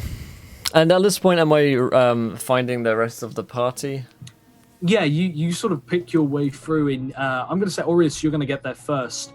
Now, Aureus, you have two options with your thing. You have From the Ages, and this is something to note down, from the ages, which is the ability to literally summon anything you want that is non-living. You have whatever your connection to whatever this void is that you've somehow become intertwined with, whatever that was that you experienced, you've seen it just inhaled the world. It destroyed everything. It consumes everything. It is the ultimate endless pit of nothing. You can choose. It'll take about an hour to do, but you can choose whether or not you can morally square this with yourself or not, as the druid that you are, to try and bring something back from there. There is a check involved, which I will give you after the stream for the stream time's sake, but you can summon forth something that has been lost to the unending void and bring it forth. It cannot be living, and it cannot be larger than a medium-sized creature, but it could be anything from, it could be raw materials, it could be food, it could be diamonds, it could be a key, it could be text, anything, as long as it isn't living, you can bring that forth, or try to, if it exists in the void. And the void is bottomless. The other thing you can do is the exact reverse of that. If you find yourself in need of getting rid of something, you can try and banish it to the void. If it goes to the void, that is it. There is no recovering from that. You are throwing something into a black hole. So if you needed to get rid of a body, if you needed to get rid of a chunk of masonry, an artifact of evil, or just maybe another party member that you don't like, you have the ability to potentially open a rift in space and time itself, summon a black hole that will consume it. There is a lot of risk surrounding this, but it has a lot of potential reward. So my character has a choice between these two, or I have both, or I choose one? You get both. You can choose which one to use at any given time, but yeah, that is... Yeah, I will clarify. This isn't an endless storage place. This would be next to impossible to throw something in and then get that exact thing back. Just so you know. Not about holding. I just have a few questions about the limitations of it. That's no problem. It sounds pretty broken in a lot of ways, so I need to know. Yeah, that's cool. Daily cast, weekly cast type of thing. All right. That's no problem. We'll get to that all in due time. And finally, Zune. Zune, you will discover that Morty is entirely dead. No! And B, no! And no! I hurl lightning bolts into the air in rage and scream. You're just gonna lightning bolt the dead horse. Don't do that. It would probably be quite pissed about that, considering it's going to return to you. Yes! Yes! Yes! Yes! Morty is dead. And Morty is still on all four legs and returns to you.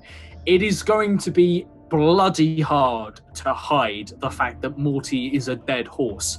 But don't Morty, want to. You're beautiful now. Beautiful the way he is, Josh. Yeah. Morty returns to you, and you feel a connection with Morty, like almost telepathic. No, none of this is in the DMG. This is all homebrew for the intense campaign that is about to take foot as we begin our first steps on the long march. So yeah, no, this is all homebrew, unfortunately. But you have this connection with Morty. You will also realize. So, this is something that I'm going to tell you. There is other things that come with this, but I'm going to tell you something that you will know now in your gut. As you no longer have a stomach, your stomach is dead flesh. Essentially, you are immune to any poison or disease from anything you consume. You cannot be poisoned or consume like anything you eat. Doesn't matter. There's no way of gaining an infection your body just gives no fucks. It's already dead. You also can't feel pain in your lower half of your body, and you can hold your breath almost indefinitely because your lungs are kaput. I've got an undead horse. I've got an undead horse. I like to I've believe got an Zoom actually undead doing that. horse. She's I just have always dancing on wanted the dead an body. undead horse. This is fucking awesome. And at that point, let's bring the party all together and just see what happens. They walk in on Zoom dancing on dead bodies. Like, I've got an undead horse. I suddenly am actually grateful to Curion Celia and feel actually determined to do her work now. She's given me something before I've really asked for anything, so I am pleased. I'm gonna walk in on the scene and say, fuck me sideways and call me an elf. I never thought I'd be happy to see yous. Gregor, you survived. You're alive. Just about. Couple of additions along the way, a couple of subtractions here and there, you know, but just about fucking alive. How you all? Sounds like Alive. we had a similar situation. Hey, what the fuck happened? Last thing I remember, I was blowing up a big bloody machine. I don't know. Did we win, or...? I don't know that either. We're alive. I call that a win for us. Aye, true. Has anyone seen Gavin? No. No. Or the other one, the bird boy. Aye, the tree licker. Oh, fuck. Well, they're pretty bugged to hell. I take out if I have it, I check my spell pouches, or do they have all the stuff that I used to have in there? Do I have my spell pouches? I cast Scrying on the piece of the giant eagle feather that I had and try to discern his location. You can go to, but just as you do, No. right, I will ask this before you do. Aureus, seeing them seeing the first sign of life in this otherwise entirely dead and probably plague-ridden land, would you approach being able to make out Gregor's voice from either horizon? You could hear Gregor, so you know it's him. How would you approach them? Are you making yourself known? I'm still stuck in the ground. I'm probably going to, at this point, cast guidance on myself and attempt to. And I'm going to attempt to pull myself from the ground and the root simultaneously. I don't want to dislodge the wood from my arm quite yet. Okay. I want to try to pull it from the ground, though. Okay, cool. So Which would include me grabbing the wood and pulling my shoulder up at the same time. Okay, give me just an athletics check to just sort of like with the sheer strength pull it out, but also hold on to the spike and sort of tear away. Hey, the elf's probably dead on the ground somewhere getting fucked by the worms you love so much. And I'm going to use guidance to add a D4 to that roll, so... Okay. Roll on D4. Thanks. Yeah. So you managed to pull yourself up. It's painful. You're gonna take some damage. Take 3 slashing damage as the unevenness, the edge of the wood, sort of tears a little at your skin and bone, and you manage to pull yourself up out of the ground. You still have this spike sort of lodged in you. What do you do? Oh, I wrench out in pain. It's very painful having wood pierced into your arm, and as you try to pull yourself from the ground. Indeed. I kind of roll over, taking this damage. Okay, And, you have a wooden dryad dagger. That is most definitely a magical dagger, and that comes with some stuff. But I will get to that when we'll do a lot of stuff after stream for the sheer amount of rules and shit I have to throw your guys' way. to give some real unique flavor to this game. I've got an undead horse. So, I've got an undead. now that, what the fuck is wrong with Morty? He's fine. It's just Morty sort of turns and looks towards Gregor. You see that Morty's eyes are just this sort of pit of blackness with a sort of swirl of purple floating around there that represents sort of like a pupil gazing around, and it exhales like icy cold breath. But other than that, Morty, you look like you just fucking licked a shoe. Some questions are better left. Oh, shoe! No! I need to linger on the shoe for a moment. Why? Take a look at my shoe, Morty. See, you did not want to have a look on that. Maybe you did. I look down to the dwarf and I look up at Morty, and I think we've all become a little changed from this experience, have we not? Hey, you can say that again. What's the fucking plan? All my men are dead, looks like all yours are too. No loss there, I suppose, but we haven't got an army to fight now, do we?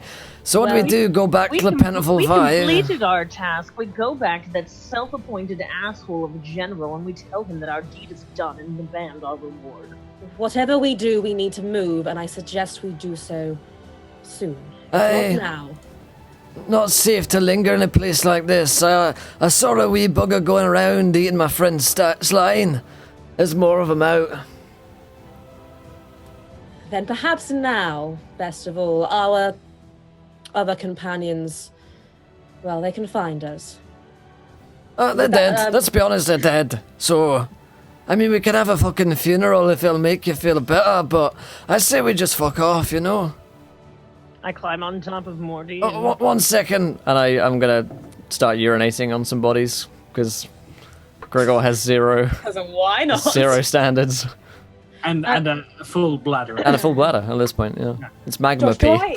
do I still have any of the what was the weapon that I was impaled with? Halberd. Howard, do I still have any of that with me? I like to think I kept it. Whatever. I have Define with you. well, the parts that are not If inside you mean of me, in You you. have shattered remains of it inside you, absolutely. But you are also still bleeding, might I remember. In fact, all of you. fine. We're By pretty, Gregor, who is fused. we're pretty fucking fucked, if I do say so myself. We're fucked like a fucking bridesmaid. Kazna, love, you've got some stuff in you. Maybe I should... I do know a bit of medicine. Do you want me to tape you up or something? Or, If you think it might help, it would be appreciated.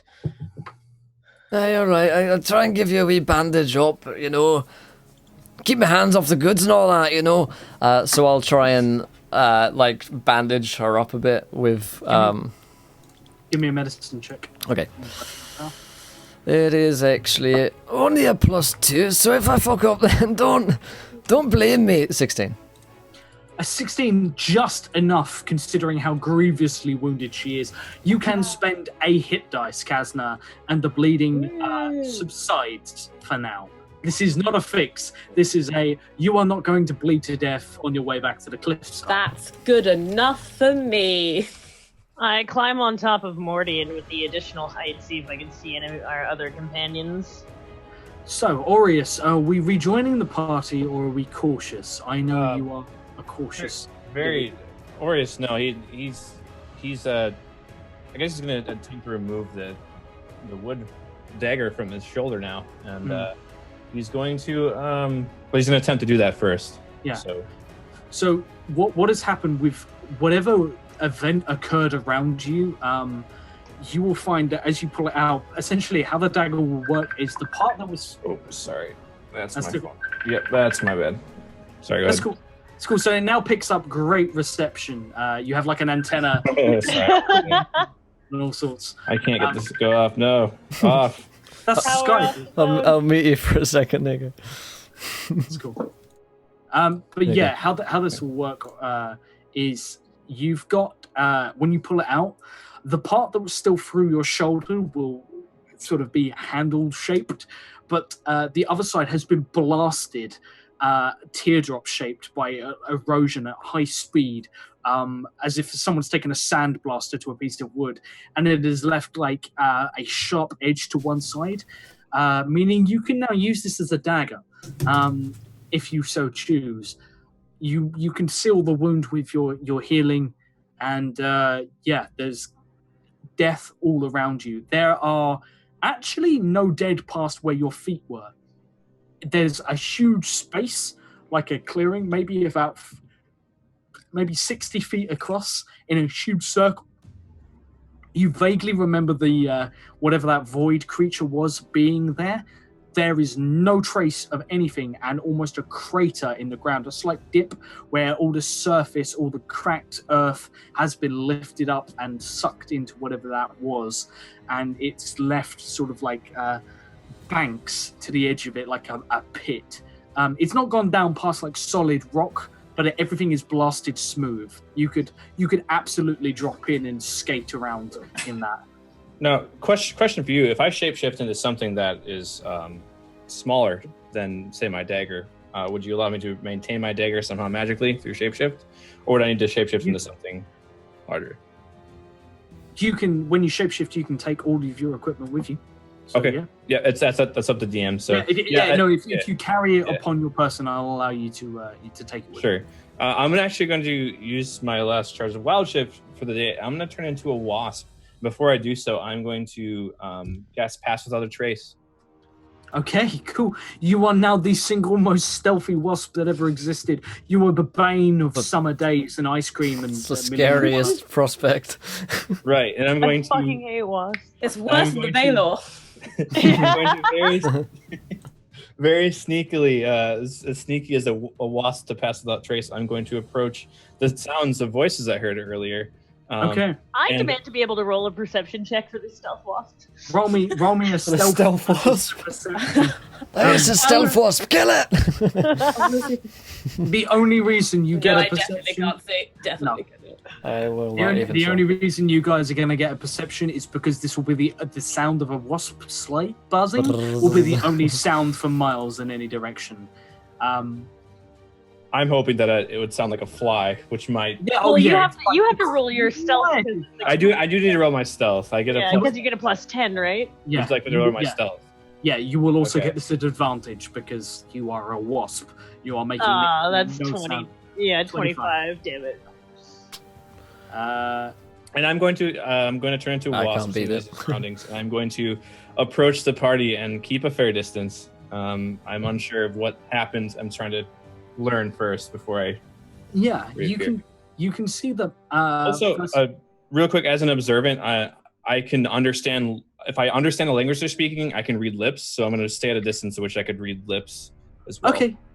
So apart from Gregor, who you don't like, you can get behind Gregor because Gregor you will always be able to hear. Gregor is the loudest individual you've ever encountered, but you can read the other's lips. Drow being quite quiet and softly spoken and cruelly spoken, as it were, and you can even potentially read the mottled lips of Morty, who says, and very little else. Does that a lot? Yeah, indeed. Okay, so the plan is just to fuck off back and try and make it back alive, I suppose. That's the only plan we have. Well, considering everything around us is dead, including Morty, I say, smiling, I don't think it should be so difficult.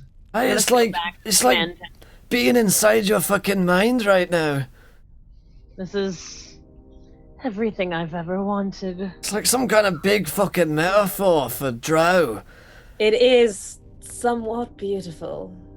It's gorgeous. Kazza will stare off into the distance. I stare off with her. Okay, I'm gonna start walking because I've become like you two fuckwits. And I'm gonna start heading off.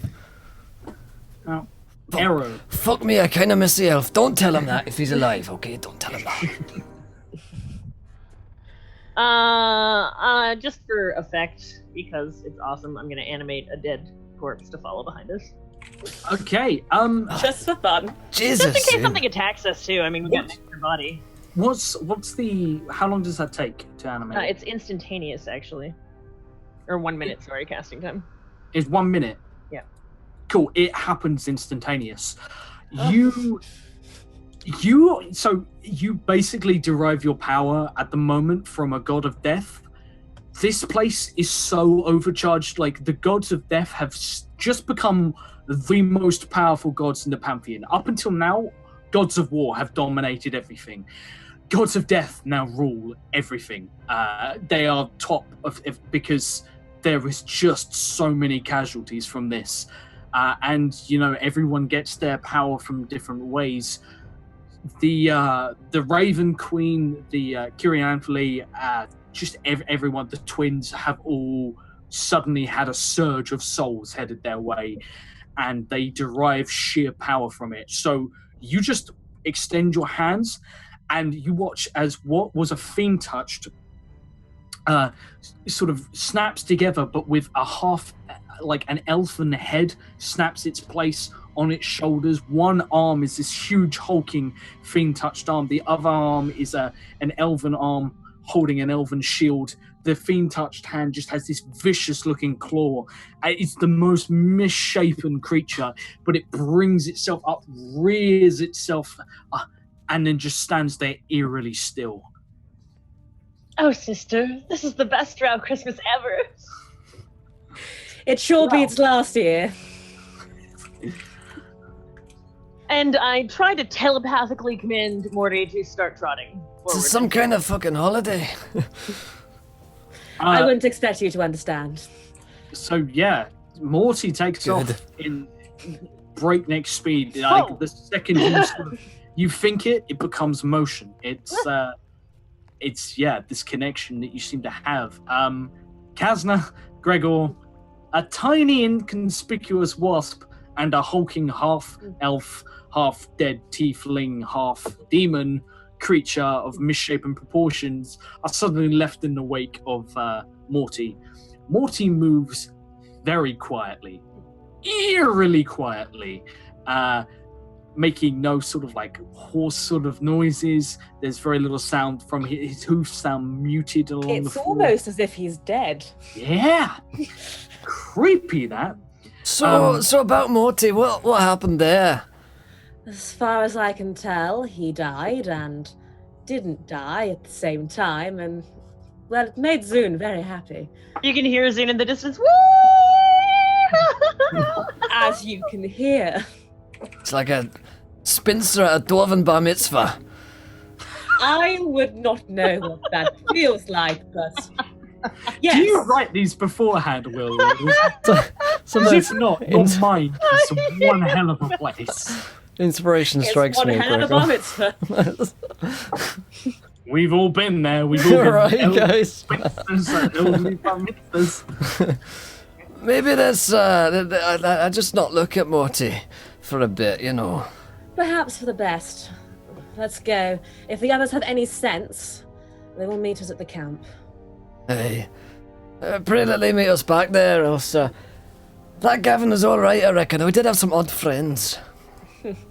Don't we all? I'm going to look towards the dead horse, which is past in the distance. You say friend. Yeah. We get to pick our friends. Family, on the other hand, stares at dead horse with half-dead sister. You don't choose your family, you just have to go along with it. You realize, I think this now technically means she's your half-sister. So, on that pun, I'd like to formally quit this campaign. I command everyone to be silent as Ero. There is a slight problem with the tactic you have employed. You can shadow them, but around about the time you reach the edge of this field of the dead, you are going to run out of time for your wild shape, because it's going to take you about an hour to get out of this chaos. Actually, for you, I mean, you could pull ahead of everyone, technically, because you can just go in a straight line.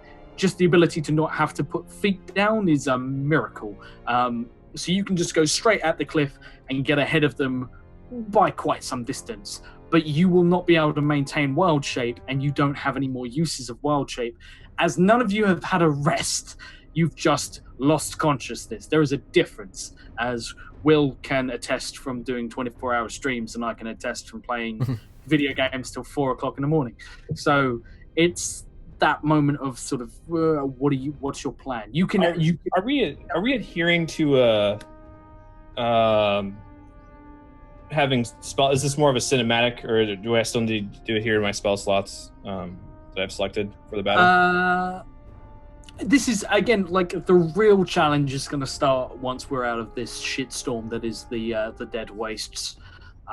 So for now, I'm feeling comfortable with being free and loose with rules. I'm going to approach the party and how is everyone traveling? Is Zune on her horse? Yeah, Zune is galloping off so fast. So Zune has made such an amazing speed that she's also carried Laura Lanier away with her in a rebellious act of sort of you just see them in the distance. As far as Kasna is walking alongside Gregor and a third individual who neither of them appear to have acknowledged so far, who is lumbering, sort of like actually having to put like a single huge fist down to balance his off-centered weight. I mean, Kasna's used to this. She's just like, it's fine. It's fine. Okay, yeah, I'm going to approach the party. Does Aureus kind of expect to see that they're exhausted and hungry, that type of thing? Oh god, yeah. They are just as exhausted and hungry as you probably are. I could eat a horse, just not that one. I'm going to buzz a good, I'd say, about 100 feet in front of them. I'm going to morph back into my human form and prepare some good berries in my hand. What the fuck? And as I unmorph, I turn into this little fly, assuming that you couldn't see, or wasp, and I turn into this human form. Do you appear about 100 feet in front of the party? Do you appear even in front of Zune, who's sort of like, at this point, has kind of got the new keys to her car and is going joyriding and doing donuts in the field of the dead? Yeah, I'm just running around you guys, like jumping. It's almost as if a little girl has gotten a pony. So much sugar, and a pony. And it's like 10 o'clock and you're supposed to be in bed an hour ago. This is just the greatest, and I'm absolutely crushing skulls and stuff with Morty's feet, and Aureus, he doesn't really care for Zune as is. He's more addressing the dwarf and the sister. Is Aureus able to discern that there's something different at all about, because I know as player knowledge, am I able to discern anything that's out of the ordinary about the party? Give me a perception or an investigation check. That kind of thing is exactly what we warn dwarven kiddies about, not to take fucking berries from strange elves. So on a 19 perception, you notice that Morty is most definitely injured to the point of should not be galloping around. You sort of get the sense of the undeath around. You will also be able to see that you'll beat Gregor's illusion, and you'll see that beneath sort of like Gregor's exterior, he looks horribly burnt. But yeah, Gregor appears to be sort of like an illusion of Gregor, but beneath it is Gregor. It's just not the Gregor you know. He's incredibly wounded. So like Gregor at the moment looks pretty good, all things considered. And Kasna is very injured, like has blood sort of like already starting to freshly spill forward from these bandages. It's already starting to soak through. She's carrying herself okay. She looks like she shouldn't be walking, though, at the very least. The party looks a mess, to be frank. Yeah, so, I mean, as I land, I'm going to, as per usual, I'm going to guidance myself before I create any type of action, as a druid would do.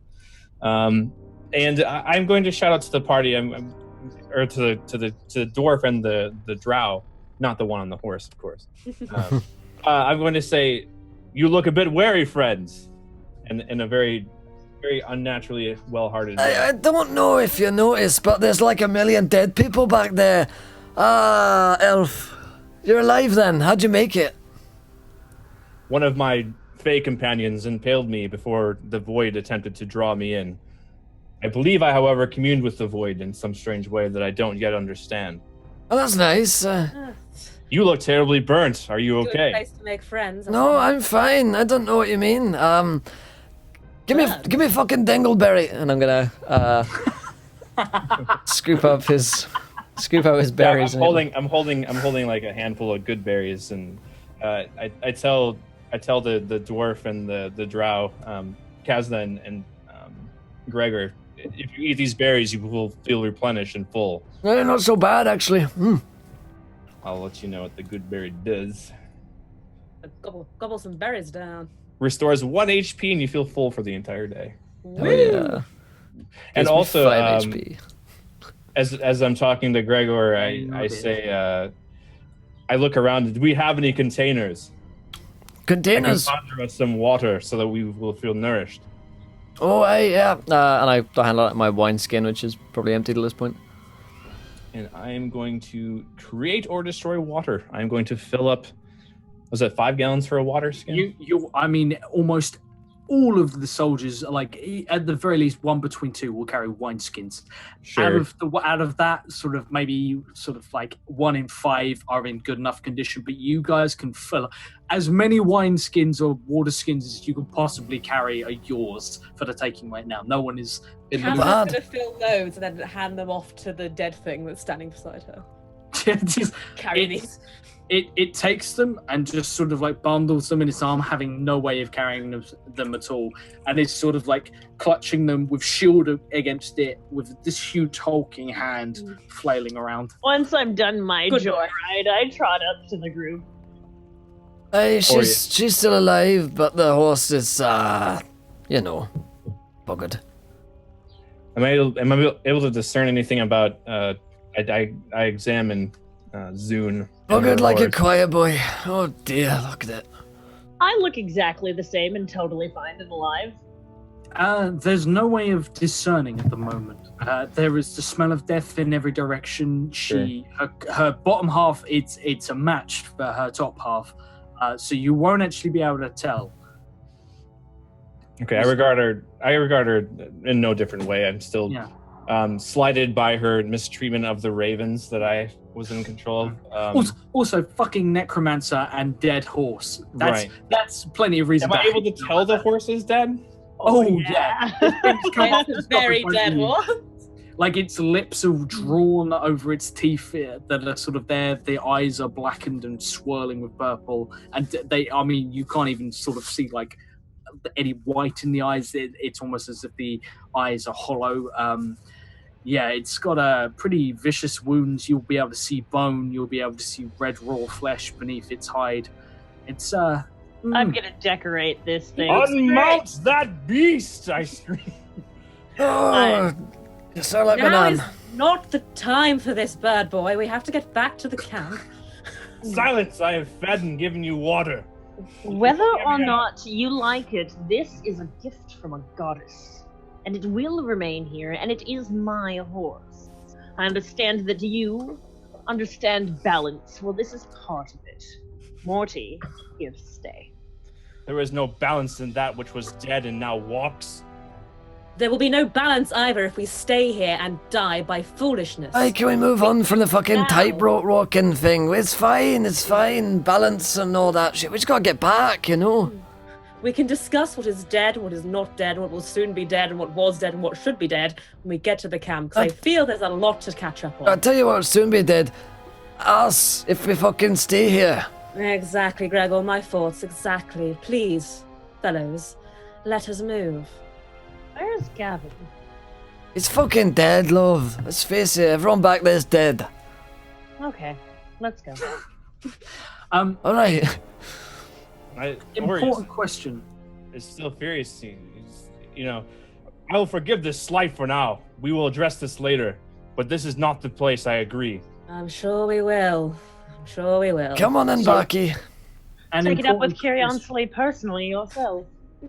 Write her a letter. Dear Kyriansley, I am disgusted. Does Aureus know what Kyriansley is? A drow god is seriously- of death is so far out of your realm. No. We're just like, who's This that? This Kiri Shantali Shanae. I do not know who you Shalele. Shanae. She says it a lot and there's a dead horse. I don't want to know too much more. Now, I do have a very important question to ask. At any point, has Aureus offered Zune food? Because No. Zune is... Okay, cool. I've 'Cause filled. everyone else is... I've created. I can crate with 10 gallons. I've given. Yeah. I've filled the water skins of the two companions, and I've handed berries, and I have not Okay. offered anything to Zoom.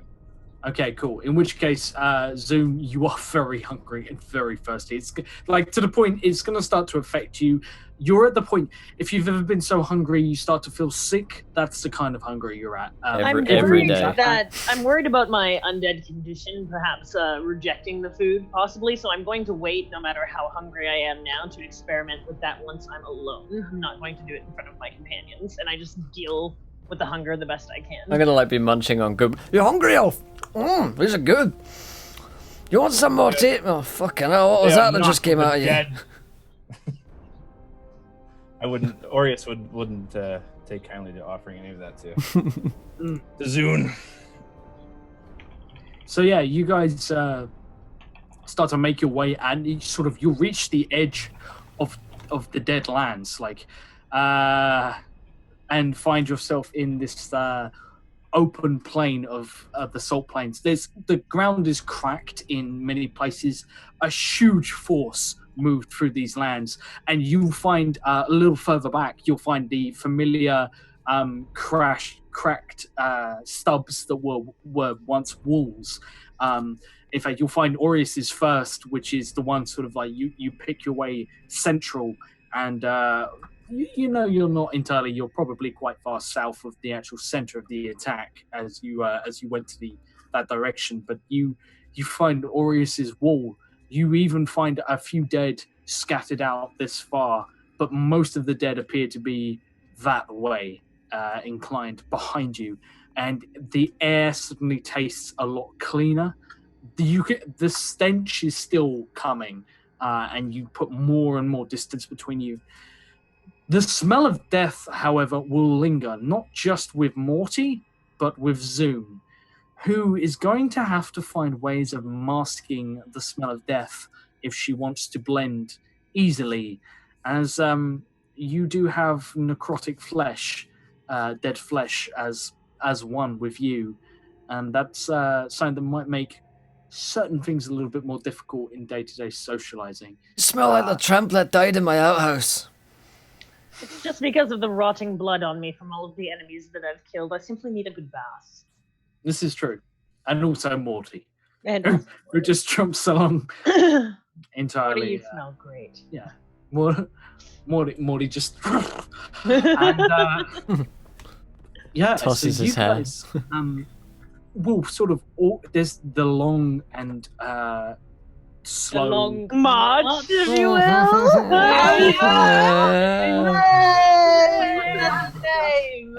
The jokes you follow for. So, Come for Quality the content you find here on Encounter. come for the RP, stay for the puns. so you guys find yourself having this sort of long, slow trudge back towards the cliff of unbroken landscapes in every direction, with the taint of death behind you and the promise of a world away in front of you. And as you you gather towards the cliff face, even at a distance, at a great distance, you'll be able to see that there are these 3 huge plates that were affixed to the side of the cliff face. They raised and lowered. They were hundreds and hundreds of feet long, and they transported tens of thousands of troops at a time up and down the cliff face, affixed by the dwarves. These machines of great industry were vital to get your men there. Otherwise, it was, hey, who likes rappel lines? We had 100,000 men to get down. It's the only way the landing happened. You will be able to see that 2 of them are appear to be raised, and the third one is broken and sheared off, and half of it is buried into the plateau that you are currently trudging across, and the other half is propped unevenly against the top of the cliff face. And you can see smoke coming, a lot of smoke from the distance. Oh dear. Either the camp is currently occupied and there's a lot of fires burning, or the camp was attacked. Shit, that's smokier than Kazna's fucking eyeshadow. At this point, I will cast Scrying and take a look at the camp and see what I can see. Sometimes I start a sentence and don't know where it's going to end. I feel like that's a lot of the time. Well, I'm glad you noticed, Gregor. I put a lot of work into this today. Hey! No one's mentioned it, and now I almost died. Oh, God. What are you scrying on specifically, Zoom? Our commander's tent. The commander in the tent, the last person we split to in there, because I figured that would be, if there is any kind of survival or plan going on, that's where it's going to be happening. I kind of look up to the sky as I... Yeah, okay. Give me just 1 second to bring up those notes. So the first thing you will see is the tent is gone. There is simply no tent there. What you will see is what was once a table and now resembles something akin to kindling, shattered in every direction. There is scraps of... You can make out the tiny little figurines that represent entire forces that are moved around those huge battle maps. This place has been done over quite considerably. And we will have a look at... I should have focused on the Penable 5. Indeed. Well, you Our didn't. best friends in the world. Hey, they must have been involved in this. Maybe they're dead. So the first We can only dream. The first thing you will notice is there is a body. You presume. It is charred beyond all belief. It is melted to the floor. There is a blackened sword, a very short sword, what you'd recognize as an arming sword or something carried, for real close quarter engagements, clutched in the right hand. This figure is wearing plate armor that has been fused and just destroyed in every sense of the word. The figure is on its back.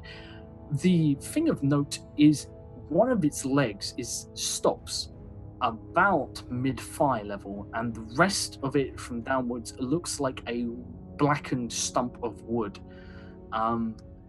This would be the human strategist Hercian Porter, who was the sort of large, rotund fellow who wished you all the best, but gave you as much advice as he possibly could in the battle.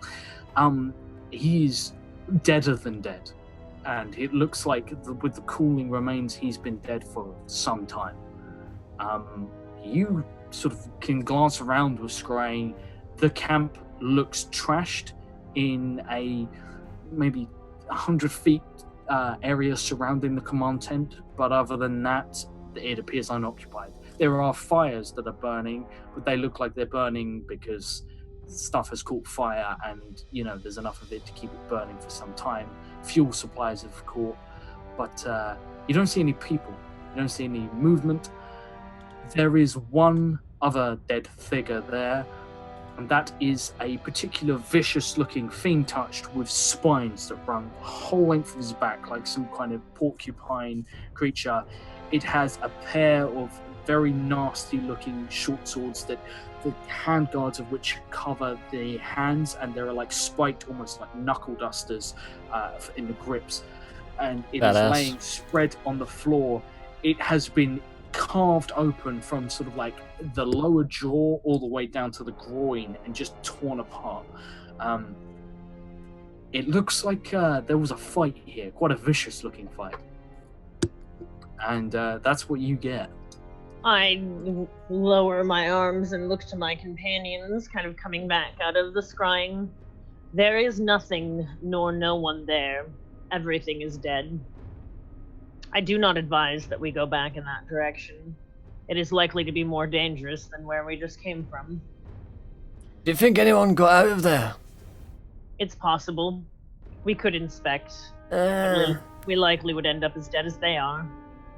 Hey, we need to find out if they are alive, where they might have gone, I suppose. Else And it's how just... do you propose getting back up the cliff with no one to operate it? The crane, that is. You will be able to, one of them is essentially broken at the most haphazard ramp you've ever seen. But whether or not it will actually shift or move is another thing entirely. I could fly up myself, but that would do nothing for Morty or the rest of you. Well, okay, plan B. If we can't get back up there, everyone's fucked. Then the Alliance is fucked. I think it's been fucked for some time, Gregor. Well, true, it's a bit like a two-penny whore on a back street, I suppose, but, you know, one of those kind of ones that just keeps going, you know, despite all the horrible disease and the conditions in which she's been living in, you know. There's just a crippling diseases on her, but she still keeps going. You know, and that was to her credit, just, you know, the rates were very low. You get what I'm saying? But now she's, you know, been murdered and thrown down the river, and no one actually cares. I propose that we make way to the largest city and find out what is going on with the rest of the war. Surely there must be still something standing in this death. Indeed. If there is one thing to be said for you surface dwellers, you are persistent. You don't give up easy, although perhaps maybe you should. And you breed like rats, so you need that too. There will be some people somewhere, and we will find them. That is all we can do now. Do we have a map? Yeah, where's the nearest city from here then? I saw the Black Mountains not far from here. Yeah, the nearest settlements would be the Black Mountains. Yeah, so my people. You guys A would map, know. you say? A map. Pulls out of the bed. The best map in the world. So you guys are basically on the edge of the right side of the map. You are far to the east, and you are just about like you. At this point, the campaign has taken place far out in a wasteland. But you were starting to get to the mapped sections of the world. You have quite some distance to cover. It's probably going to take you. The army's march took about a week from the Black Mountains. You know that. I mean, that's an army marching and everyone pitching tent and doing 1,000,001 other things and cleaning armor and weapons. As a party, you could probably make that march in about 3 days. Welcome, Cosmo. Thank you, my friend. March hard, which is about 75 miles, which is some distance, but... So are we east of the Black Mountains right now? Yeah. Yes. Okay, so we're somewhere in the waste. Yeah. Okay, so nearest place is Black Mountains. Now, that's where McKen live, so we'd be welcome there. At least I would. I mean, I'm not sure about the rest of you, but the elf may be a bit more welcome than you two. But, you know, I can vouch for you, and... you know, I've got Morden's blood running in my veins these days, so I'm sure I'll be fine. She's already started walking. She's like, yeah, sure, let's go. Cool. Let's go to my place. What did you see exactly, dark-skinned elf, upon the dead horse? I won't even address her by name. Well, peasant, I saw, and I repeat, everything that I saw.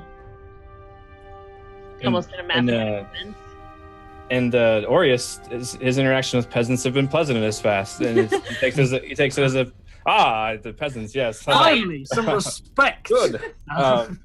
So I said before we abandon our friends, and I concentrate and I bring 8 pixies from the Fey realms, and I talk to them in Sylvan, and I tell them to go scale the cliffs using fly and to report back to me as soon as they can. Okay, so you guys, I mean, it's going to take you a little while to get there, but you sort of arrive sort of at the foot, and there is this huge vessel that has clearly like been, as you can see, has been broken and sheared off one of the hinges that sort of like run down the side of the mountain. So it's come off the teeth that sort of the cogs mesh against, and let it run up and down, and it's now propped. Like, it's definitely supposed to be raised, and half of it has collapsed, and you can probably walk up. But summoning these pixies, they immediately flit to the top with little care in the world, just going straight up and sending off as they glow, they send strange shimmering mirages across the odd metal that the dwarves have made these huge platforms from. And you will see they cast light upon runes that are just Gregor would realize are load-bearing runes, just to reinforce them and give them the strength to hold the sheer weight of bodies that were being transported. So whatever this thing is, the likelihood of it breaking, you'd probably need to drop something like the dead Tarask back there on this thing to snap it in half. They've done the job, and they've done it as a dwarf would. Well, it's a good thing I brought it with me. Yeah! Add it to your You inventory. speak of it. Funnily enough, we've got him now, ladies and gentlemen. So, the pixies scatter up, and they're gone for some time. And Aureus, you probably feel a little antsy of they should be back by now, but finally they do return, and they come back and they report to you very timidly, very awkwardly, that the camp is almost entirely deserted. There's very little in the way of dead bodies. There's a couple of dead fiend touched and a couple of full-blown dead fiends that have not returned to the abyss when they were slain. They are just rotting in the sun that has sort of come, and you get the feeling like your casualties here have been quite minimal. They say it looks like it's an ambush. The pixies have returned, and they have told me that there are fiends that are dead in the camp, but as far as our allies, there are not many of them there. Well, as long as the pixies told you, that's fine by me. Josh, did you say that our friend, our good friend, Batman, his name, I remember his name. Percy Porter. Percy Porter. His leg was wooden. Is that right? Yeah, he had a wooden leg. Would that have? Oh, he had that before, didn't he? Yeah. Did he? Yeah. Right. Okay. I was getting really confused. I was like, no, he the carried. fiend? The wooden leg? No. So he had a battle about 2 years ago, and he lost his leg to a fiend and refused to die. Killed it, managed to fell it finally with a crossbow and he carries upon himself at all times a heavy crossbow and an arming sword, and everyone's very much always telling him, you can take a chill pill. You've been in this war, and this is not your first war by a long stretch.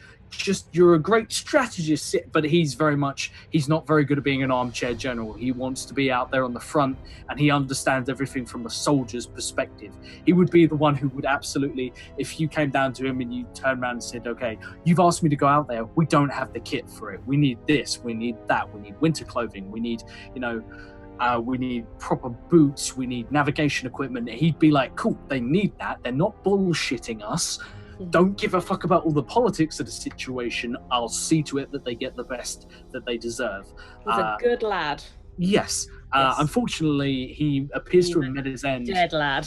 He's a very dead lad. No sign of, unfortunately for our two drow friends, there is no sign of Tavian Crowell, who is the high elf. I bet he ran like a little coward. SOB mage, who was sort of the leader of the this triad of leaders who were the ones who were in connection with you. They spoke with you, and Arrow, you Aureus will also hear that there's no sign of Arvian Bale, who was the not druid, just a farmhand who has sort of come to a lot of power. It makes sense that he wouldn't be there. He's very unlikely to take part in fight. From what you've probably heard of him, he doesn't take part in battle. He is the one who turns around and tells you, this is how many supplies we can give you from way behind the lines. I am just here to give you the realistic approach of what is happening beyond the behind our lines, and how much food you can expect, and how fucked the land is, and how quickly civilian repopulation can sort of take over the land you reclaimed. He is not into combat at all. So those are the facts. You stand at the foot of a giant dwarven ramp that is the most haphazard looking thing you can imagine. The real worry is whether or not the cliff will continue to support it, not whether or not the ramp will hold. Aureus looks around the party and says, the pixies would not lie to me. They are truthful, though trickery. They have no benefit of lying. There is no one there alive. We should not scale this cliff. And I'm unable to shapeshift until we rest. I can't get better information until then. I also require rest for my spells. I think one way or another, we should take a fucking rest, sit down for a bit, and then start our march to the Black Mountains. Sounds that way. If they have any sense, if anyone survived, there's nothing out here but waste and death. So we'll head back to the Black Mountains too. If they're alive, we can meet them there. Same goes for Gavin, although he's dead. So you guys waiting at the bottom of the ramp, or you were ascending into the camp? Yeah, we try to use that as much as cover as possible, I guess, and try to get some, at least, reverie. Absolutely gain full shelter beneath it. It's solid Okay. mount. There's Okay. there could be a monsoon outside, you'd be fine. Okay. So yeah, as you guys sort of take a long rest. I was gonna say a short rest. A long rest is probably what you need at this point. Yeah. What are you guys going to burn? There is next to nothing here. So are you guys going to start a fire? What are you going to do about it? I have no desire for a fire. I have rations on Morty, which I can dole out to everybody. I'm hot going enough. to take her greatsword, cut down the dead thing that Zune created, and try and set that on fire. Okay. So Zune, you feel a slight tearing sensation. It's not like a pain. It's just you are aware that it has been torn away from you. As Kazna, you coup de grace this thing. It is deader than dead. It is re-dead. I say to my sister in Dark Elven, I seem to have some sort of attachment to those now that I didn't before. Be careful. GG no re. That is troublesome. We shall deal with that when we must. For now, Feel pain, but yes, light it on Thanks so fire. much, Bacon. But at least dig a hole so that Bacon. we don't send light across Appreciate the it. distance. indeed, sister, and she will do so. I could have Okay, gotten so- him to dig the hole for you, and then you could have killed it. You make everything so difficult. This is true. What's the point in having minions if they don't do all the mundane shit? This is true. Exactly. This is true. Yeah, I will. If we do need a fire, I will throw up some lava, Okay. just to show you guys that I can do that. If it's in the I can produce flame as a druid. So as long as you have something that can burn. Yeah. Roll me. We've got a body. I'm gonna ask you about that later, dwarf, and I go into reverie because I just don't care about anything right now. So for this, as it's not combat based, describe how you sort of make yourself vomit lava. Like you have to. It's a battle of tonsils, you know. Yeah, it's like, give me a wee second, and I will. It's like day 2 of the binge, and I'll fingers back a throat, and we call this a tactical lava. So you will watch as Gregor suddenly, all of the veins in his neck glow a burning gold suddenly, and his mirage is going to fail as he does this, and you will see that Gregor is without hair, without beard, without eyebrows, eyelashes, or any real discerning features. He's this horrifically melted, scarred man who suddenly vomits forth pure magma, his eyes glowing golden. As he currently has no other way of manifesting Moradin's blood. But yeah, it instantly sets fire to, the corpse just goes up in flames. Right, Benjamin fucking Button. And Whoever that That's is. new. Right, that's a bit. But you see, that works now, so. Hey. I knew you weren't well. You're vomiting molten rock. No, this is the blood of Moradin, lad. This is fine. This is normal where I come from. You don't understand my people. This is my Can I culture. make some sort of check on that to know that he's absolutely full of bullshit? Insight check would probably be versus a deception check from Gregor. Okay. Where's my insight? There we Oh, it's a wisdom. Fuck. Wow. I'll do the same because I know he's not well. Yeah. Roll me a deception check, Will. Oh dear, what's my charisma? Not so great. 21. So, what are you inciting? You know that he's lying. You know that he doesn't understand. I don't. I think he's telling the truth. Arrow, you know that ain't normal, and there's no way that, like, considering you've just seen, so he's vomited lava, it's immediately set fire to his body and started to melt it and fuse the ground. He cannot have that in him. Yeah. That doesn't work. That is against the fundamentals of nature. Gregor, the mountain druids I have met in this alliance tell me that lava magma is melted rock. You cannot have melted rock in your body. What has happened? Hey, Well, I if don't dragons ask. can do it, Exactly. why can't the dwarves? I don't ask you what you do with your pixie friends in your spare time, mate. So, I know what's going on there. I asked for their assistance from the Fey realm. Yeah, I don't assistance vomit rock from my the stomach. Fey realm. Sure, yeah, Fey. That's what it is. He's such a dwarf. It's so great. He's just like, he's getting really defensive and making up shit about Aureus. It clearly isn't true. I don't subscribe to your opinionated views on Yeah, the Fae. that's like your opinion, man. You know. Stop hating on me. I identify as a dwarven magma. Maybe it's got something to do with my, I don't know, the whole demon thing that's going on, but it's normal. With the what now? Never you mind. Right, I'm Just- sensing a lot of things. We're going to have to put a pin in and come back to you later. Hey, the fucking pins everywhere. Pins in my fucking eyes right now.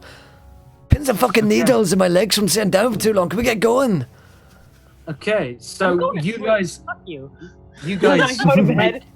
you make camp. You start a fire with dramatic consequences, but you guys retire. Like Zune, what are you doing about food? Like, I'm going to take Morty to secure the perimeter. And as I go to secure the perimeter, once I'm certain that I'm far enough away, I experiment eating some of my rations and water and see what happens. Cool. Roll me a wisdom saving throw. Water's fine. You drink water, that's absolutely fine. Roll me a whiz save for eating rations. You managed to keep it down. It is the foulest thing you've ever tasted in your life.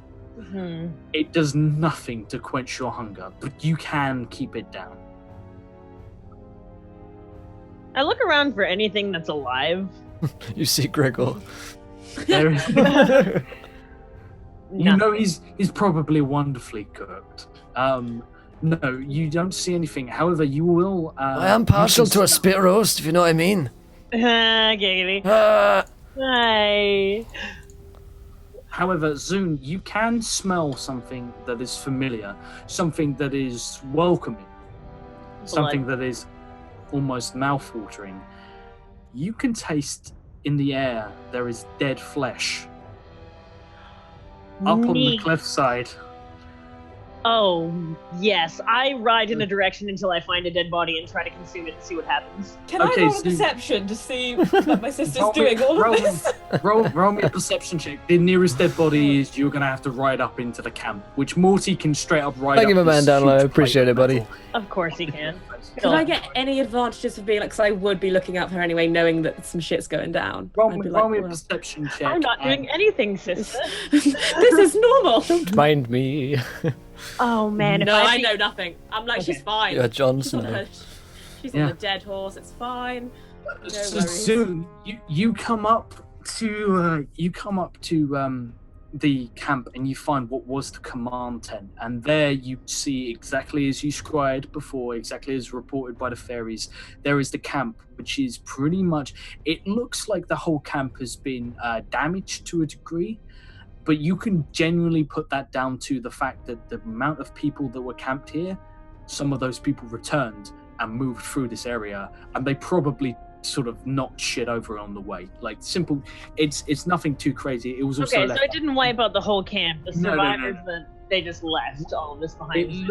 Yeah, exactly. But what you will realize is you find two things.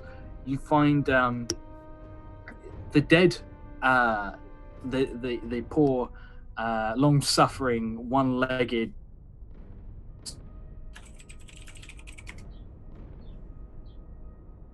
Your mouth is watering at the sight of less Hercian Bale. It's the fiend touch that isn't cooked in any way. I experiment with both types of undead flesh. One that is just purely dead and not cooked, and the other that is cooked, and see if it has any properties for me.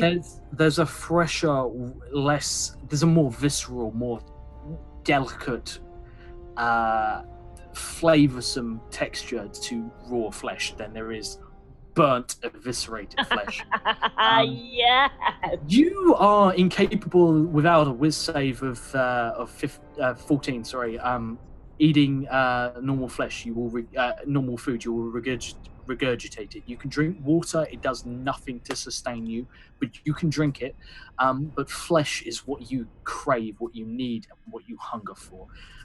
It could be any flesh. It just can't be cooked or preserved, and you cannot get any disease from it whatsoever, as your stomach gives not a single fuck.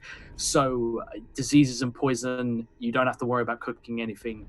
The fresher the kill, the better the taste. And just as you sort of like experiment with this, you feel a presence nearby. Something not dead.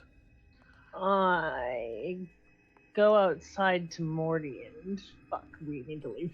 I don't want anyone to know that we're here. I eat my fill the best I can and try to abscond without being seen. You step outside to find that Morty is currently staring at a figure who has a bow drawn, and he has an arrow nocked. He's carrying a longbow.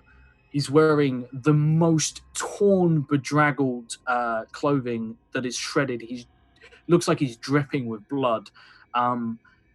And he has the arrow drawn aimed exactly at Morty's face. And the second you step out from what was the command tent, he turns the bow on you.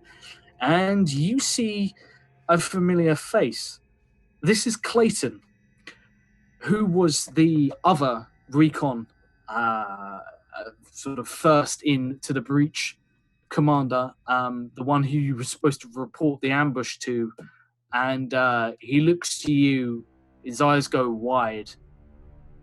I look at him like he's a moron. Yeah. That is where we're going to leave it for this week. Nice. Dead bodies are delicious. That's what we've learned from this session. So nice. Everything is fine.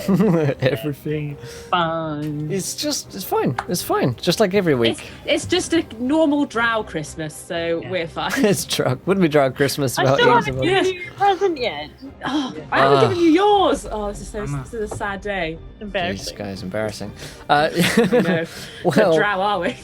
that's all going to be wrapping up tonight's episode, my friends, and heading off for today. Of course, we're back tomorrow. Tomorrow's Wednesday for more Tentacles and Madness. We have Call of Cthulhu, Horror on the Orient Express happening tomorrow at 1 p.m. Eastern, and then we have Tales from the Yawning Portal at 4 p.m. If you enjoyed the show, please do let us know, of course, and if you did enjoy it and you haven't followed us yet, go ahead and fucking follow us. Why not? But let's go around the cast and crew. Did we enjoy ourselves? Where can we find one another on the internet? And, yeah. Let's start with Louise.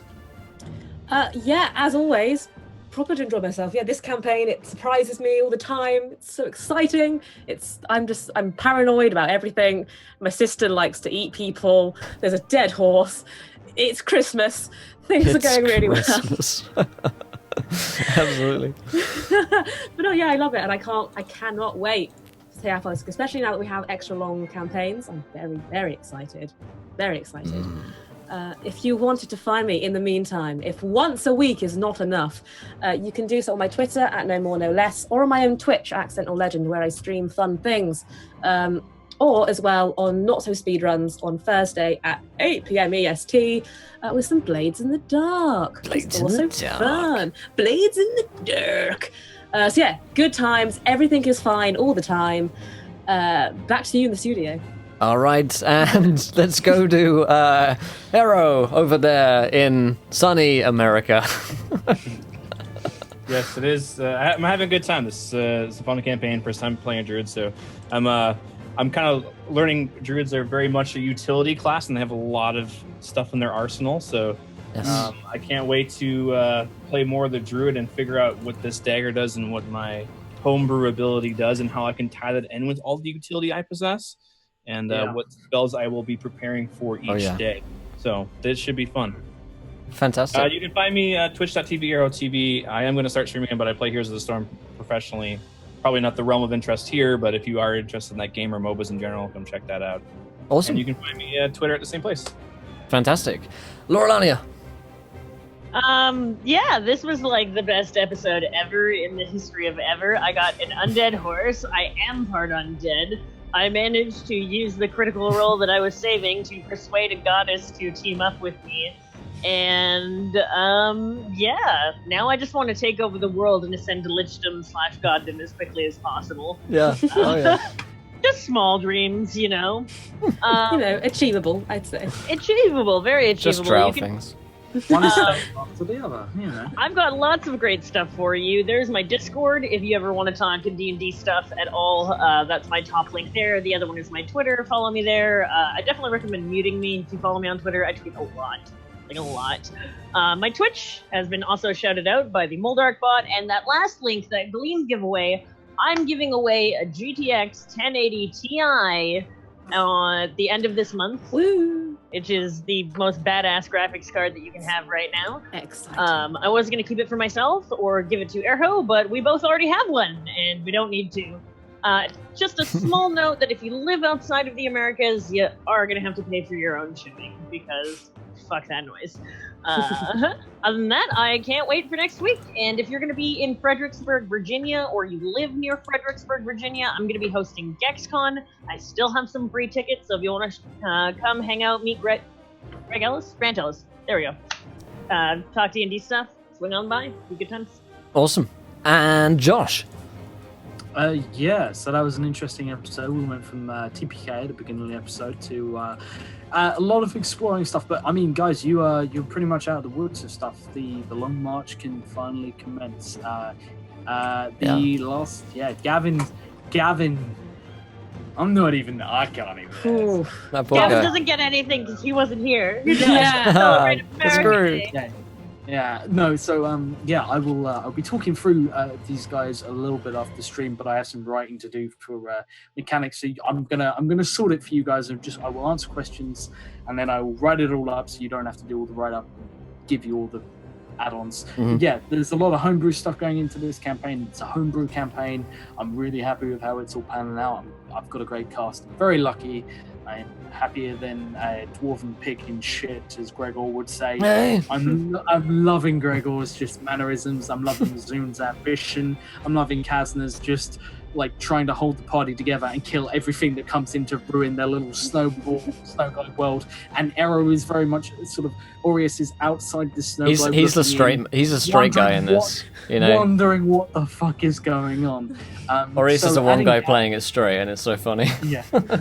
You always need that anchor of quote unquote goodness in a campaign. Otherwise, we just become a bunch of murdering hobos, and that's Well, the thing is, Aureus is an incredibly neutral character, but everyone's so, I guess, twisted toward evil. It makes him look good. Yeah. So Yeah, so it's going to be a lot of fun to see where this develops. I will be here on Thursday, guys. And if you also want to be here on Thursday, you can too. Yes, you in chat. I see you there. Play with you wonderful people. ! Play. It's already been posted. You can check that out and you can get involved with our stream and play D&D in a world that me and Will sort of created a long time ago and are still playing in today. Will be there. I will be there. Will be playing. I'll Crazy. be DMing. Get to play with Finbar, the world's most irritating bard, as chaos and sheer hilarity plays out in the least serious but most aggressively serious campaign you can imagine. Last week we've had everything so far this season, from gambling, aggressive, violent, drunken bores Yep. who hold a grudge. We've had a Fomorian bride. We've had a very slutty dragon, like the sluttiest of all dragons. And Will possibly has every STD known to man, as well as his character. But luckily for me, Hey, I have no STIs. Haha, only STDs. So, I really enjoyed this session. I think this might be my favorite session that Josh has ever DM'd. In fact, I really enjoyed this one. Awesome pacing, awesome descriptions. And yeah, I really enjoyed this one. I thought it was really refreshing that we didn't actually win and that we've been losing a lot. Because in D&D campaigns, you always win, it seems like. So I enjoyed this one. So cheers to that. And speaking of losing, Call of Cthulhu is tomorrow at 1 p.m. Eastern. So that's when we'll see you guys next. All the Venice is burning then. So we're going to run off and we'll see you guys tomorrow. Oh, also one last plug. If you haven't checked out the YouTube channel yet, it's had a bit of an overhaul. You can find all the episodes and recaps and stuff there. Until next time, my friends, try not to roll too many nat ones. We want to be here laughing when you do, and good night, everybody.